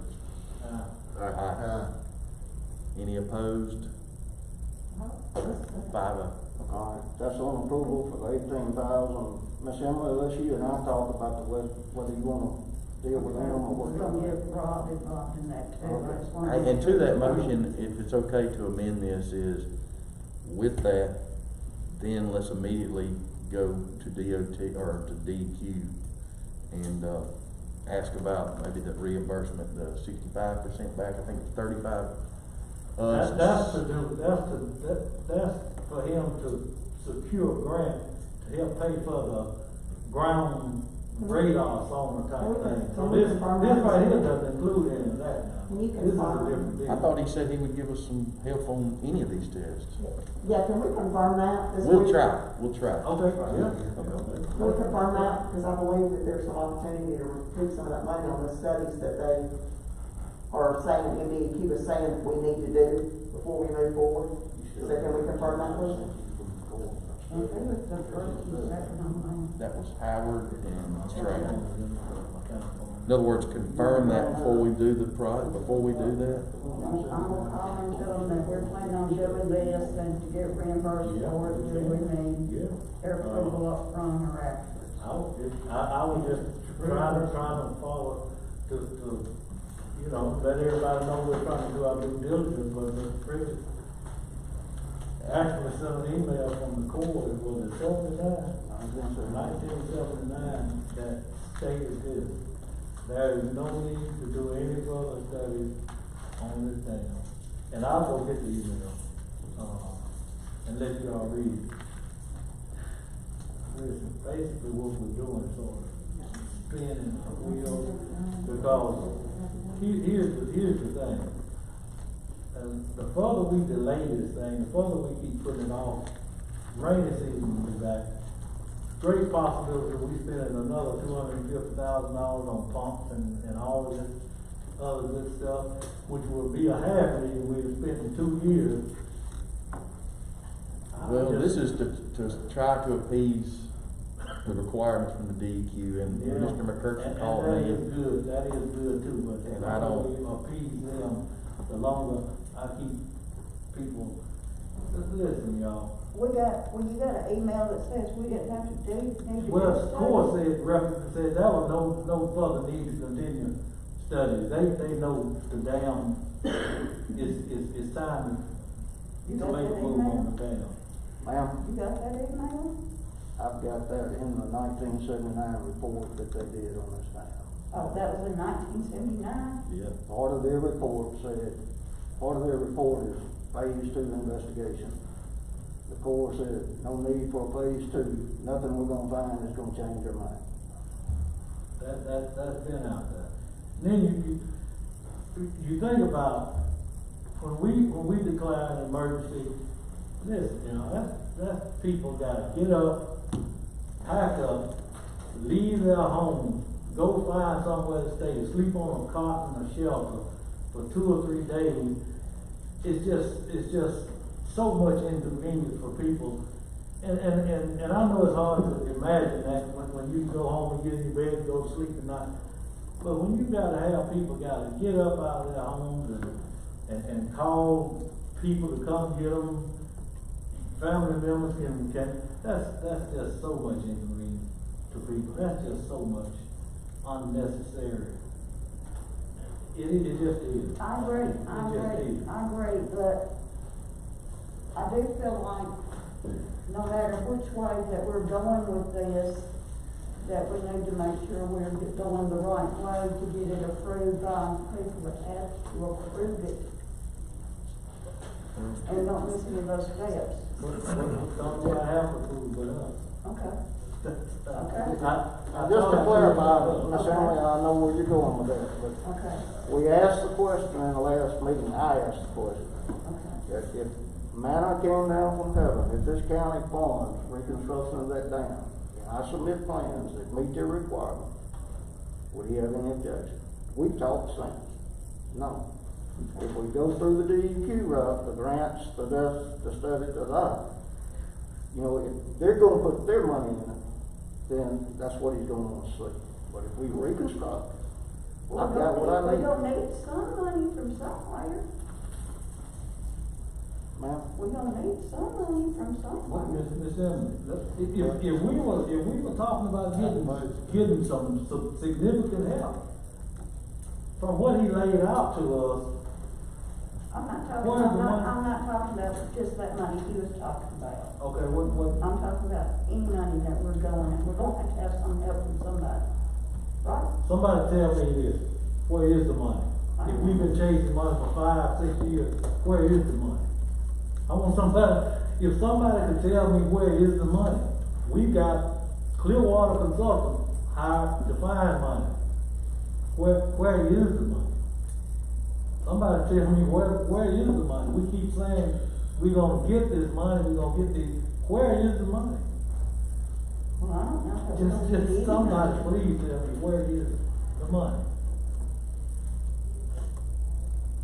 Money in the pocket of the taxpayer, we gonna have to tax it on, get it done, you generate the money for it, we already know that. You may get some, but you won't get all of it. But we ain't to that point yet to make that decision, but. Mr. Pritchett, I think we've proved that. Yeah, well, just. I got if we're done, let me know when you're done with that, you know, if you're done with that. I'm Anything on the county lake, or, I guess my question is moving to Longview, but now, before we do that, I wanna make sure we're concluded on the other. On Longview Road, when do you think, I know we've had utility issues, and I thank Poor County for coming in and getting their, you know, their poles back, but when do we feel like that we're gonna see Phillips be able to, because of utilities? Sent an email last week, spoke to Blake Hill, they're finishing a job at IP over there. And he is committed to come in on August 17th. So 2 weeks from today. That's what he has told us. But I will also tell you that every contractor, almost every engineer, every supplier, everybody out there is behind. Between COVID and rain and everything else, nothing is on schedule anywhere. But he is committed to August 17th, as of last week. Do we know if AT&T has gotten their, supply line, for the wiring? Not yet. That's been another holdup. That's been a whole another deal, and on Longview also. How far from Highway 12, how far can Phillips work before they run into utility issues? Well, actually, what they'd like to do, John, is not start right there in 12 on where the hard surface is. Not rip that up and, you know, through the winter. So they're probably gonna start more on the gravel section down the road and work through there and come back to that. So they're gonna start just to the east of the of the asphalt. Or somewhere down Basically there. by where the church is. Yeah, leave Longview proper, say from the church back to 12, they'll likely leave that since this job is going winter again anyway, and you know. I'll be honest with you though, that section of asphalt would probably go through the winter better if they ground it up and let it sit. And they might. And I would recommend that if they can. But how far can they come back to the east before they hit utilities? Do you know? I do not. John Weaver and Charles Green are meeting Friday on that. I can find that out for you. But they are full aware, AT&T is full aware. Is there any additional updates that we can get maybe on Longview Road? That project is, we were really hopeful, you know, when we started that last year, that this construction season we'd have to be a little further ahead than we are. I mean, it's been largely utility conflict. And I think I sent out what we've actually only charged them like 17 work days, something on this contract.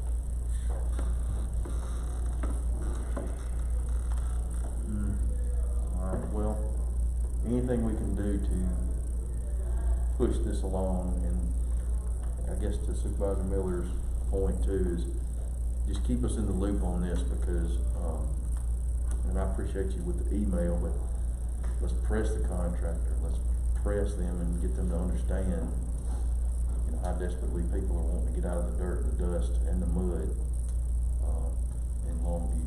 I understand. We'll communicate daily. And I will be riding up and down the road on the 17th, before our board meeting, to see if they're there. Looking for equipment. Yes, sir. There's a road grader, but it's just sitting off of the side of the road right now, but, anything they can do to expedite this would certainly be appreciated, so. All right, back to my list. Sun Creek should be nearing completion soon. Driving piling on Longview Edgerton Road, on the Longview Edgerton Bridge, out there. Your slide repair, if any of you's had a chance to look at what we're doing behind the jail, I'll meet with them again today. That's come along quite well. Supervisor Trainer, you asked me to follow up on that process that we're doing for gravel roads in Colorado. I had one conversation with a gentleman. If you read through that whole article, they told you they found something, but they didn't really tell you how. So I'm gonna talk to him about exactly what they're doing and what they're incorporating into those gravel roads. But that recipe, if you will, is not out there online. They're kind of keeping that tight. I got another tip from a substance that I think somebody's using somewhere in the county that helps to maybe keep the dust down. I'm gonna send you a text of it and get your thoughts on that. I think that's it for me, if I've got my order for those events. Any other questions for me? I'm good. Anyone else got anything for Mr. Pritchard? Do you think they actually will get the signs down on the courthouse tomorrow? He was supposed to have them down by Friday. I had sent him an email, text, talked to him, he promised me they would be down by Friday. So I'll call him again today. I appreciate it. I just know that John Weaver travels that road every day, so, you know, if they're not down by tomorrow morning, if, you know, he can let you know on the way in, then maybe I can follow up. I can help him do that. Thank you, Mr. Pritchard. I have got one more thing, and Supervisor Miller, brought up John Weaver. And I'm gonna just say this for the kind of folks I've got.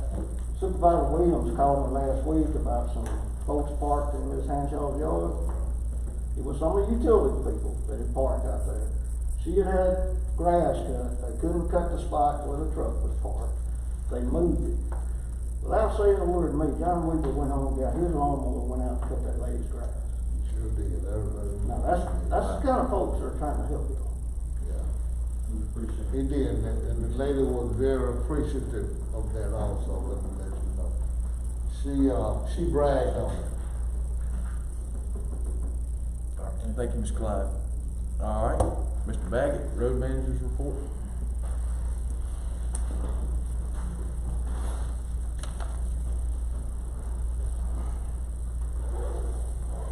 Good morning, everyone. Good morning. Good morning. So everybody has a copy of the road manager's report for this time. Yes, sir.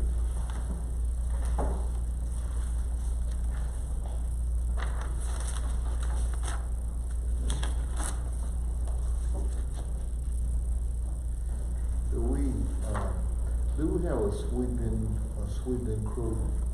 I see where it say paving and sweeping crew. Well, the sweeping crew and the paving crew are actually the same, when they don't have anything else to do, they sweep. They sweep.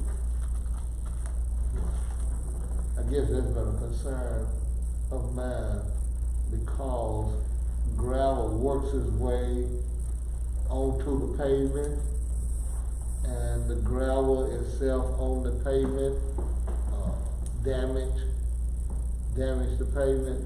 So I like to see them more start when they don't have time to sweep that gravel back off the pavement. Yeah, and that's gonna improve the life of the pavement itself, is what I think it would do. Yeah. Hey, I think, to that point, I know where one specific place is at, is where County Line Road turns into Double Springs. Basically, if you come off 82 and you go to the length of County Line Road, and you would think it's the same road, but it takes a hard left right there, where everybody goes on and off of County Line Road, where it goes from pavement to gravel right there. And there'll be gravel from here to that back wall sometimes, out into the pavement. If they could sweep that out, and I know that's asking a lot in the, way out, but at the same time, when you make that turn right there, somebody on a Friday night going really fast, I mean, there have been wrecks where, they're trying to make that turn, the gravel won't let them, and so they wound up in Mr. Cobb's field one time, so just, if they can, maybe sweep that back, when they get a chance. Yes, sir. Go ahead.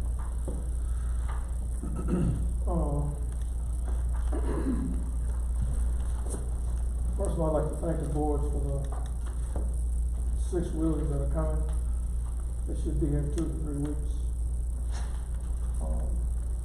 We have some tractors, older tractors. Two of the 6 wheelers that we're gonna keep, and some other items that I would like to sell, put in a sale, put in an auction. I spoke with the administrator about it, and got her input as to what she thought might be the better way to do it. And she said, depending if it's useful, then the best way, we would probably, reap more from putting it in an auction.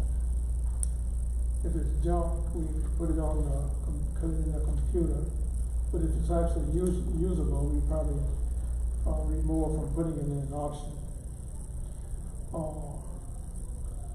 I've been working with Mr. May, who's back here, and the only reason I've been working with Mr. May is he's been so consistent in coming by the office. That's the only reason. I have no other relationship with him. And we're in the process of compiling a list. There's an auction coming up in September. We'll get the board, I'll get sent out via email copies of the list, and by maybe the middle of the next board meeting, the mid-month board meeting, I can get a go-ahead from the board to work with them in selling this equipment. And his sale, Mr. May, where is this, in Philadelphia? Kosciuszko. Kosciuszko, I'm so sorry, Thomas auction.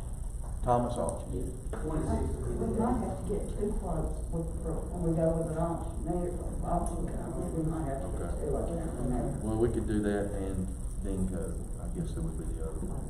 I'm just, if we have to go two bids, Okay. but either way.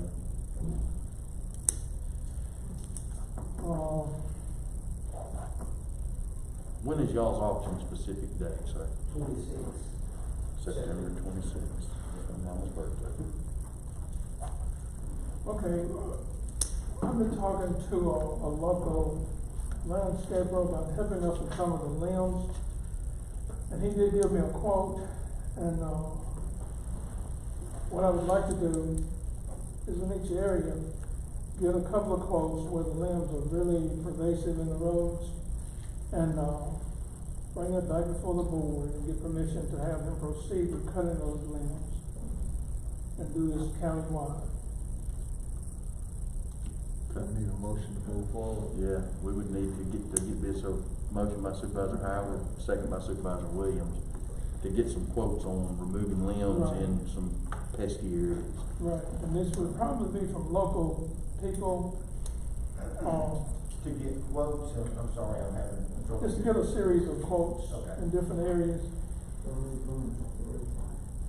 to cut limbs, What about, and I know, Now, cut limbs or removal?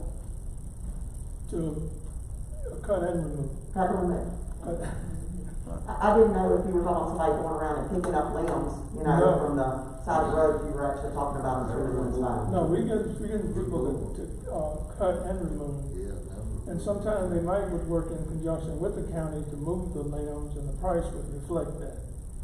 But no, I wouldn't have anyone just picking up limbs off the road, or have anyone just cutting limbs, leaving them on the road. It would be an entire process. And again, each area, all over the county needs this done, and so oh yeah. that's what we're looking at doing. Well, I do It know wouldn't be that- it wouldn't be as massive as hiring a big, maintenance company to come in and just go through the county cutting limbs. It'll be more specific and more pinpoint. Are you, when you talk about limbs, because I have noticed in my district and other people's district that the spraying has actually done a good job. I can see that it's killed back the low ones. Are you talking about limbs that are maybe higher up? I'm talking about the ones that are higher up and actually kind of gotten out of control. Now, the spraying is effective, and once we get kind of ahead of it, we'll be okay. yeah. But there are limbs that are hitting buses and, RVs and that's things right, like that kind of thing, and we need to move now. Okay. And if once we get ahead of it, then the spraying will be more effective, and we can stay ahead of it that way. So we got a motion and a second. I think we approved, did we approve that? If not, You didn't carry it yet. all right, if not, all those in favor, motion carries on. And you'll have that back by next board meeting. Yes.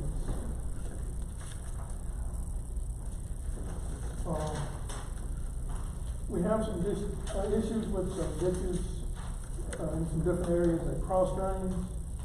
But I really, in your district, Mr.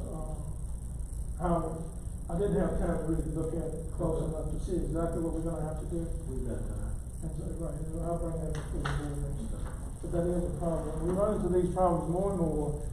We're having downstream issues with backing water up. So we'll be looking at that and bring that before the board next time.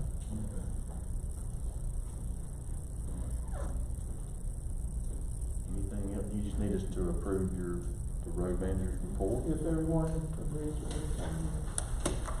Happy anniversary. You've been with us since 2017. Started in July, so, you have an anniversary, so we'd like to bid you a happy anniversary there.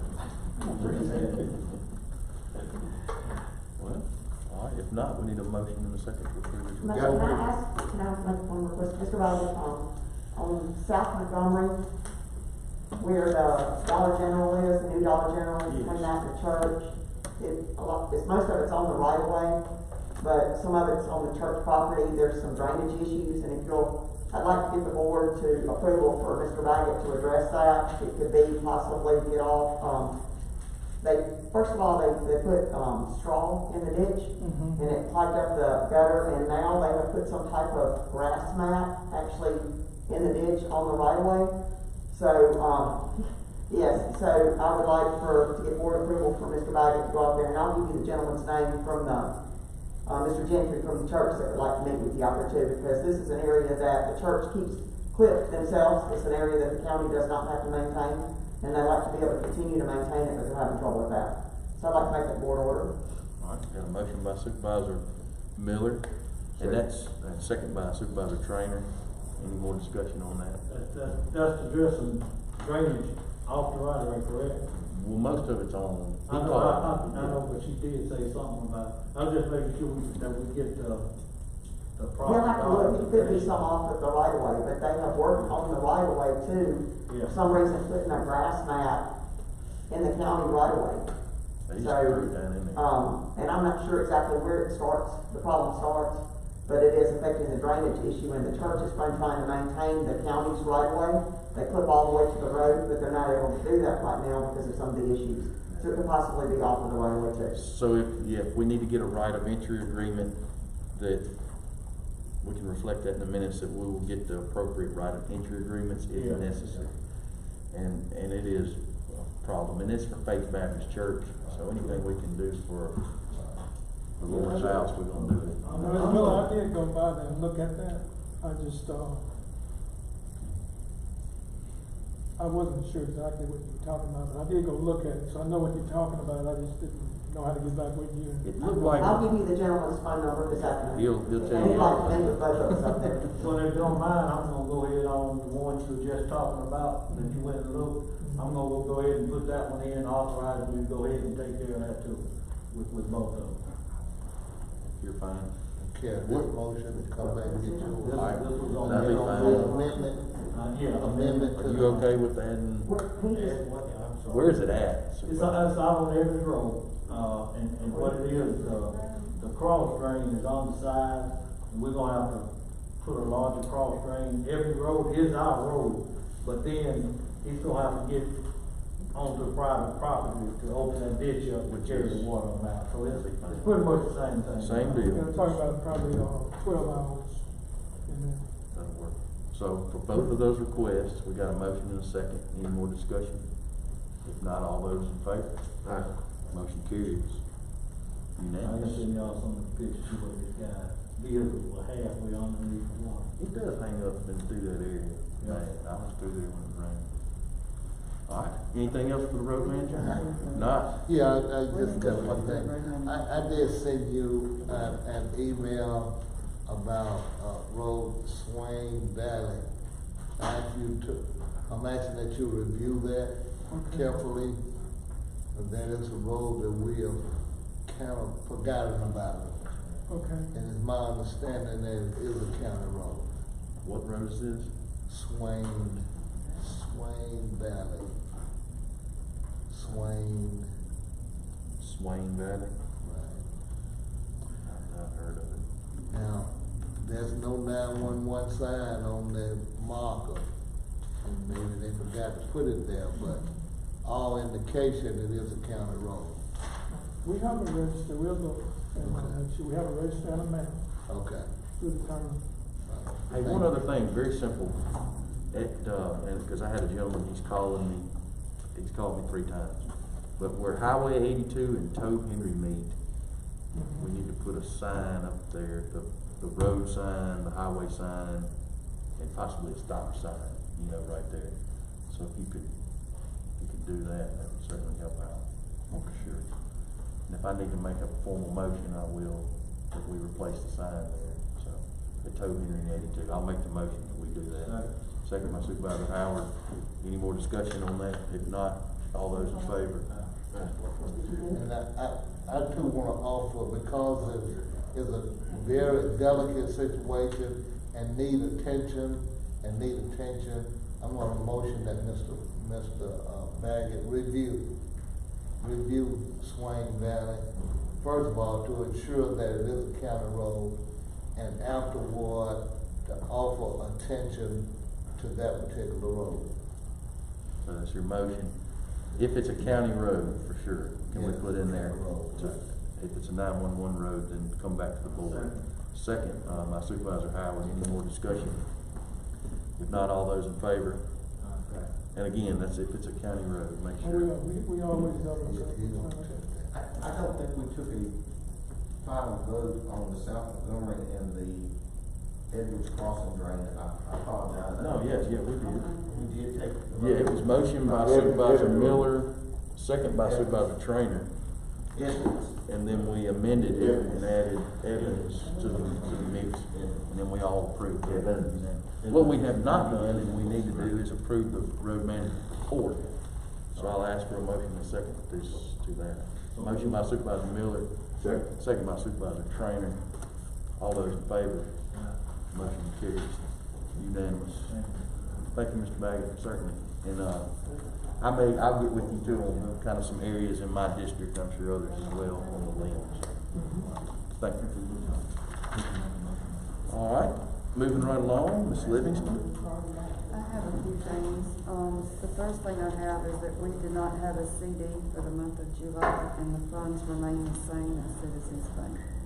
Okay. Motion to acknowledge no CD purchase for the month Motion by of July. Supervisor Trainer, second by Supervisor Williams. No CD purchase necessary. All those in favor? Motion carries. And I have 4 more of the 16 section that went to the tax sale. The first one is on Coral Ward Jr., parcel number 105-16-29.0. The second one is on a Valerie Smith, parcel number 145-16-8.06. The third one is on Nash Kelly, parcel number 105C-16-2.01. The last one is on a Betty McCarter, parcel number 155-16-1504. I need a motion for us to accept these taxes. For us to, excuse me, Ms. Livingston, for us to do. We need to, so that we can reverse it so that they can come in and pay their taxes. Motion by Supervisor Trainer, second by Supervisor Howard. Any discussion on the matter? If not, all those in favor? Motion carries unanimous. And that's all I have. Thank you, Ms. Livingston. Sale of equipment. I see Deputy Garnett, but I see the sheriff's back there. We'd like to ask permission to sell a camper. We got the old camper that 911 used, it's no longer being used. It was, I think it was a FEMA trailer that they got back years ago. 911 taking the radios out, doesn't have a restroom in it, so we'd like to sell it. And we have an old four-wheeler down there, so we'd like to also get permission to sell it. So for those 2 pieces of equipment, we'll auction those off. Per the sheriff's request, I got a motion by Supervisor Williams, I'll second that. second by Supervisor Miller, to to, sell both of those pieces of Sounds like property. that's a hunter's delight right there, all down the forward. Sounds like a deer stand and something to move it back. Yeah. All right. All those in favor, say aye. Motion carries unanimous. Thank you, Sheriff. All right, moving along to county business, administration, Miss Emily. Tell you what, this air conditioner working exceptionally. I'm telling you, Are hey, y'all cold? I can cut it we up. could make a Rocky movie if we had if we had the sides of beef in here, we could film a Rocky movie.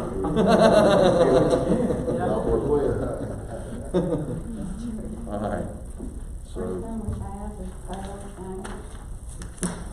all right. Motion that we approve payroll change. Made a motion by Supervisor Trainer. Need a second. Second by Supervisor Howard for the payroll changes. Did y'all have a chance to look at in your packet? Any discussion on the matter? If not, all those in favor? Motion carries unanimous. We have, Pickering invoice for $27,053.51. No, orders are repaying the bill. Okay. Motion we approve that. Motion by Supervisor Trainer, second by Supervisor Miller to pay Pickering. All those in favor, say aye. Aye. Motion carries unanimous. Next, each year we have to renew our Delta computer software support agreement for numerous, all departments. I put a copy in your packet in order to approve us to renew that. So moved. Motion by Supervisor Howard, second by Supervisor Williams to pay for, Delta computer software support. All those in favor, say aye. Aye. Motion carries. And I put these in your box, John, now there's several of them. Okay. Okay. Budget amendment for the sheriff's department for the grant proceeds. Motion by Supervisor Williams, second by Supervisor Howard. Any discussion on the matter? If not, all in favor? Motion carries. Need to do an interfund transfer to the 2011 refunding road bond for principal and interest due in September. So moved. Motion by Supervisor Howard, second by Supervisor Miller. All those in favor, say aye. Aye. Motion carries unanimous. We have a listing of several checks that's over 12 months old. Need a letter to cancel those. Need a motion? Motion by Supervisor Williams, second by Supervisor Miller to cancel the checks over 12 months. All those in favor, say aye. Aye. Motion carries. Having a credit card charges, amount of $26. Need a motion and a second on the motion. Motion by Supervisor Williams, second by Supervisor Howard to pay a $26 credit card charge. All those in favor, say aye. Aye. And, payment of the claims docket, in order to pay the claims docket. So moved. Motion by Supervisor Howard to pay the bills, second by Supervisor Trainer. All those, any discussion on that? If not, all those in favor, say aye. Aye. Any opposed? So 5-0? Are you abstaining? Okay, 4-0 with Miller abstaining. All right, so everyone sign, what are you? And then the last thing I have is, budget workshop, bringing that back up, and it was scheduled on. Okay. End of this week, or when I get back next week. When would y'all want to do a, budget workshop? Would you want to try to get it done this week, guys, or? I'm open to whatever. I'm good Thursday and Friday. Thursday, Friday, right here this week. What say you? Anyone else? I'm good Thursday, Friday. Thursday, Friday, Miss Emily's good. Morning. Morning. You don't say Thursday morning, let's just have a quick little budget What's meeting. this for? Budget. Budget meeting. Y'all wanna have a quick budget meeting Thursday morning at 9? Sounds Yeah, good. good. Just come here at 9, if that's okay. Sounds good. If somebody needs to be zooming, that's fine, we'll do that. We'll say 9 o'clock here, and we'll reflect that when we adjourn. That's all I got. All right.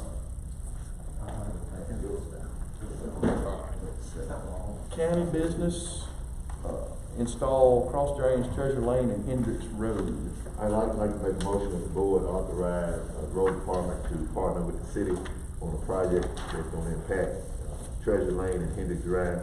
I think Ms. Garrett put a copy of that agreement in your packet, and we would like to get that agreement to do those improvements on Hendricks Lane and Treasure Road.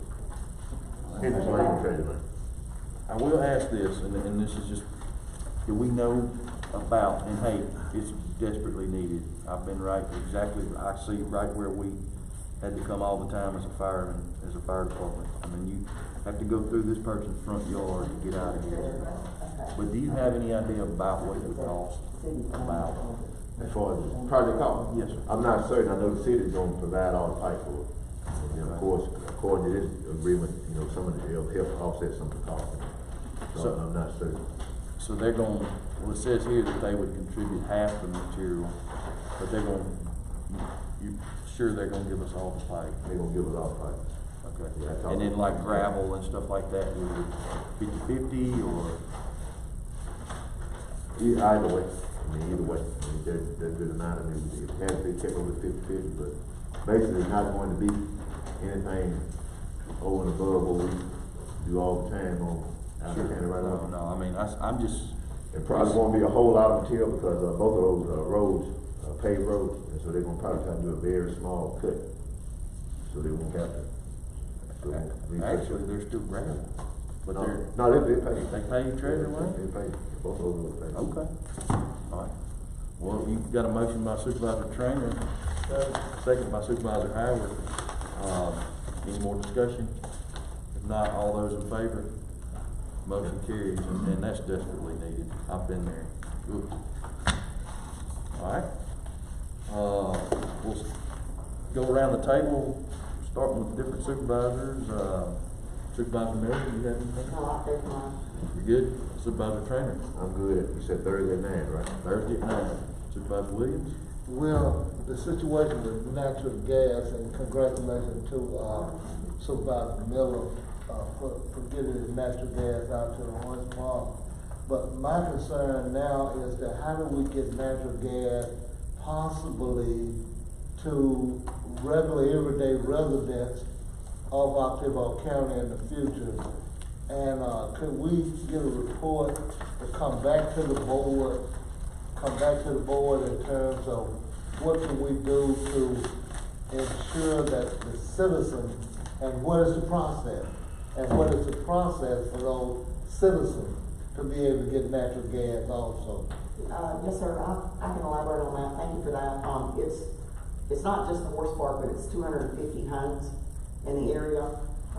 There has already been a survey put out, because they're expanding in that area down South Montgomery, for citizens to fill out. It's kind of like when the fiber came, to see if citizens are interested in it. I'm glad to forward that link to you so you can get it to your citizens. You know, the best thing to do is reach out when they know the citizens want it. Then that's what drives them to expand. But they are working on that, and that's also part of that project is through the Commissioner Presley's office. It's an expansion program that's coming through, so I expect it to expand in other areas. But I'll be glad to share that information with you. Can you forward that to all of us, because that's awesome. You know, Okay. I mean, that's desperately needed. Gas is certainly short in Starkville and the county as well. But that's a great thing. Anything else, Supervisor? Yes, we have been asked to ride and review the house count with Golden Triangle Waste Management personnel.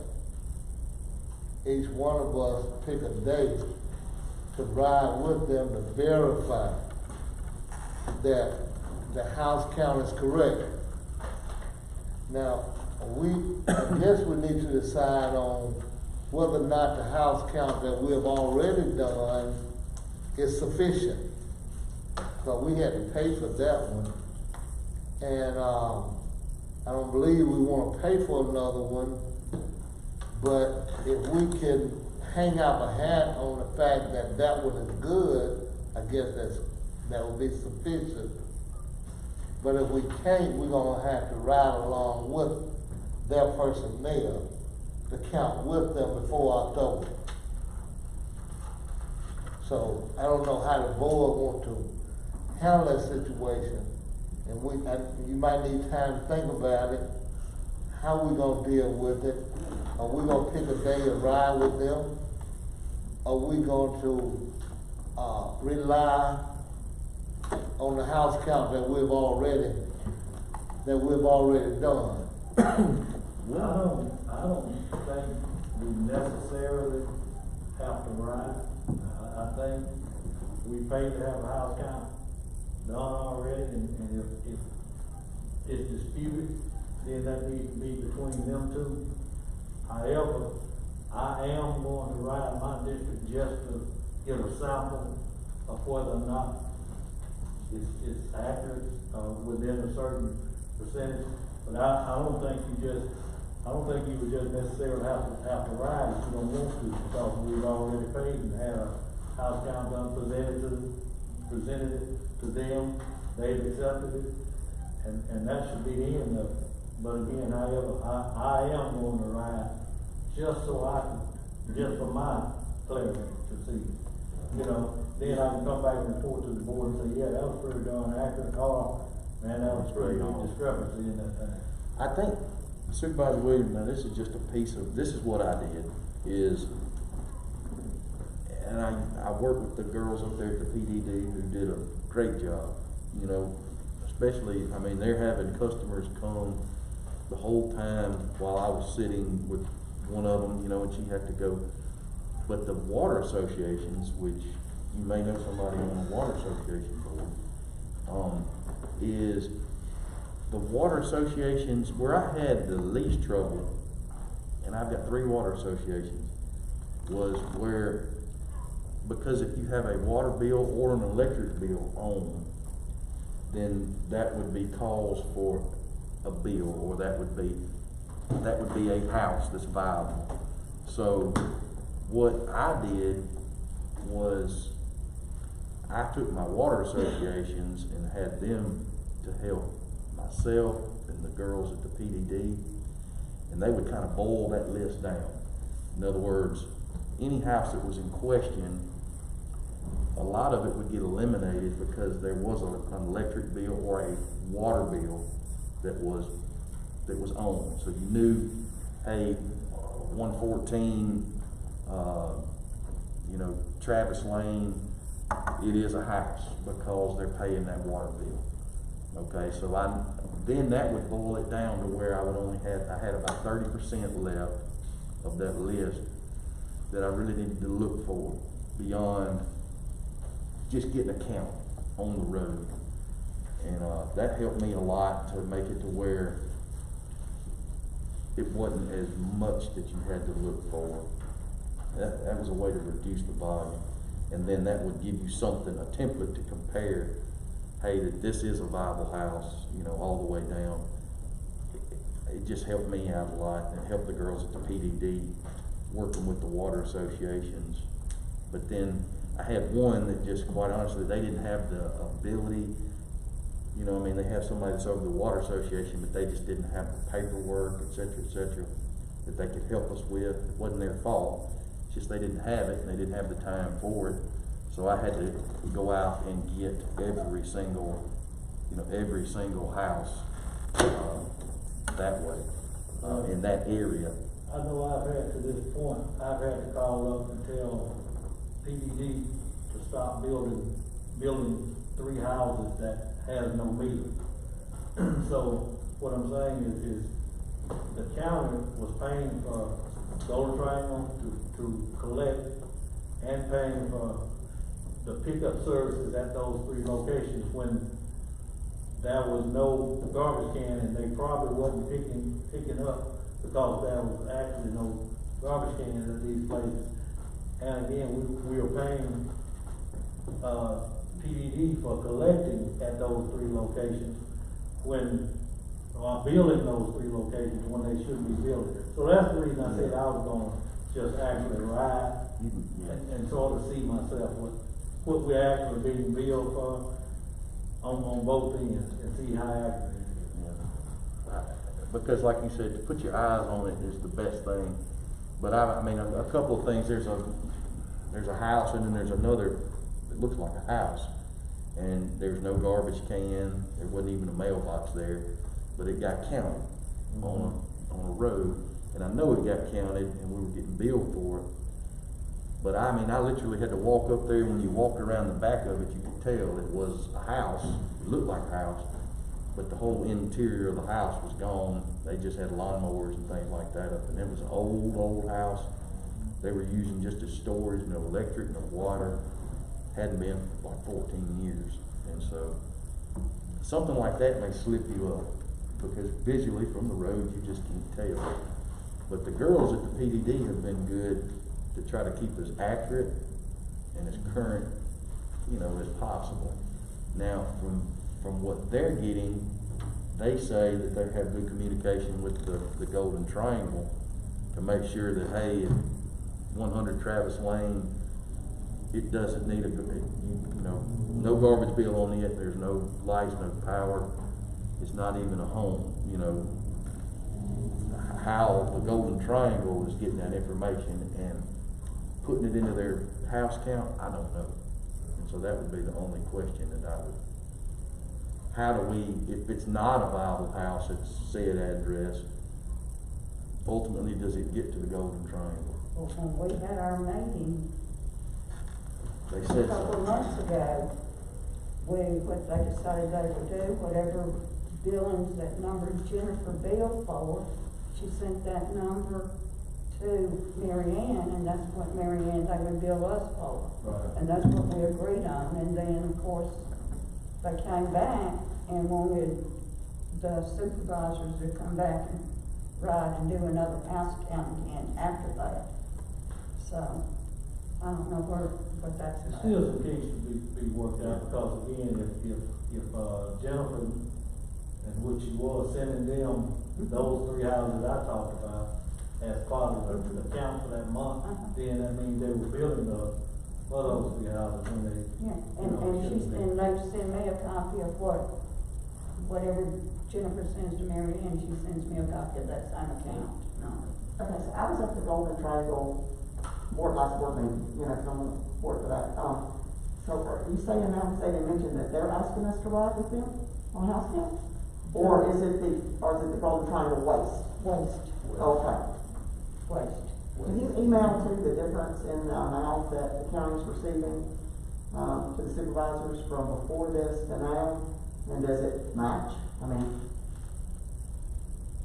is collecting on trash bills? Yeah, how's our collection? Oh, okay. I'll have to check that out. I've been more concerned right now about the count than the money we're getting. This may be a good opportunity to bring up the fact that during one of our meetings, we discussed that GPDD should be cooperating with the bankruptcy court. We had a conversation about that. Apparently it is not, they're still not cooperating with the bankruptcy court. I would ask that we do a board order requiring the billing agent, whoever that is, for Octomah County garbage pickup to be in cooperation, and follow the guidelines for the bankruptcy court. I need a motion for that, if it needs y'all's approval. I'll make that motion. Need a second by Supervisor Howard. Any more discussion on that? If not, I brought that up at the board meeting. Okay. That's good. if not, all those in favor? Motion carries unanimous. We did hire,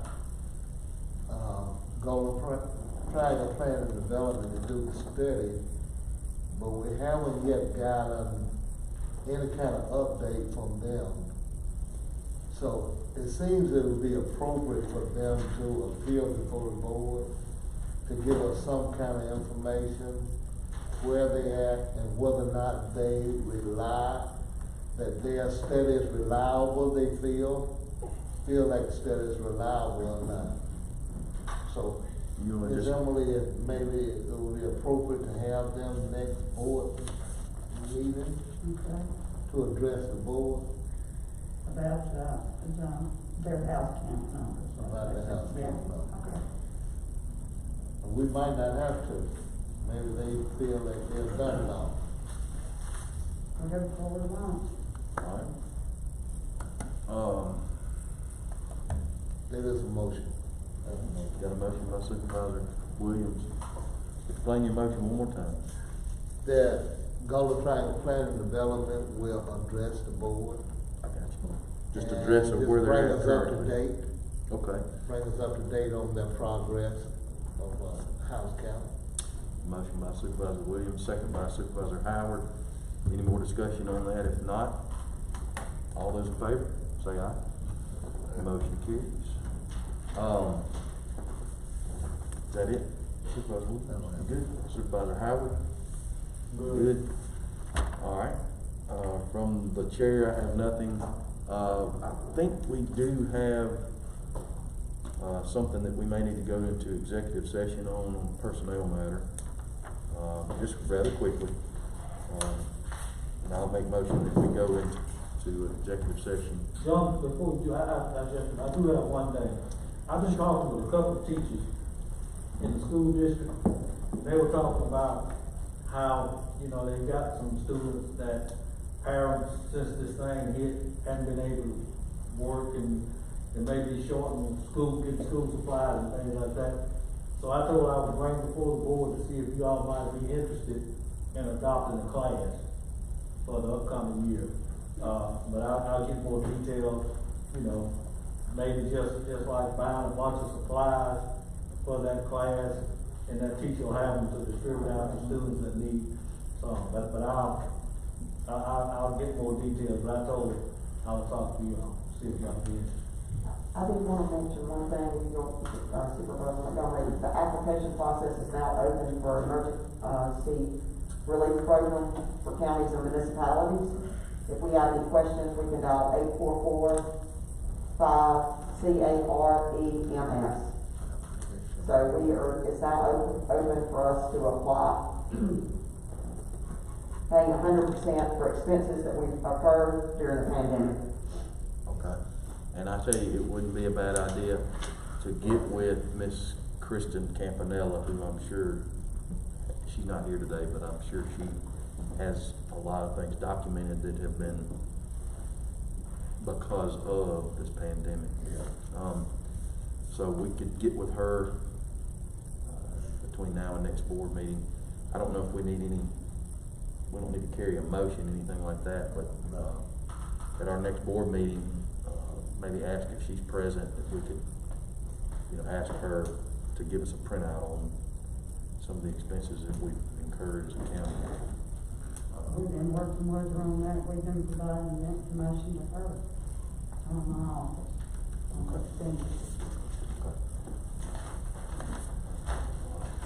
We can certainly do that and see what would qualify, and we'll certainly apply for that.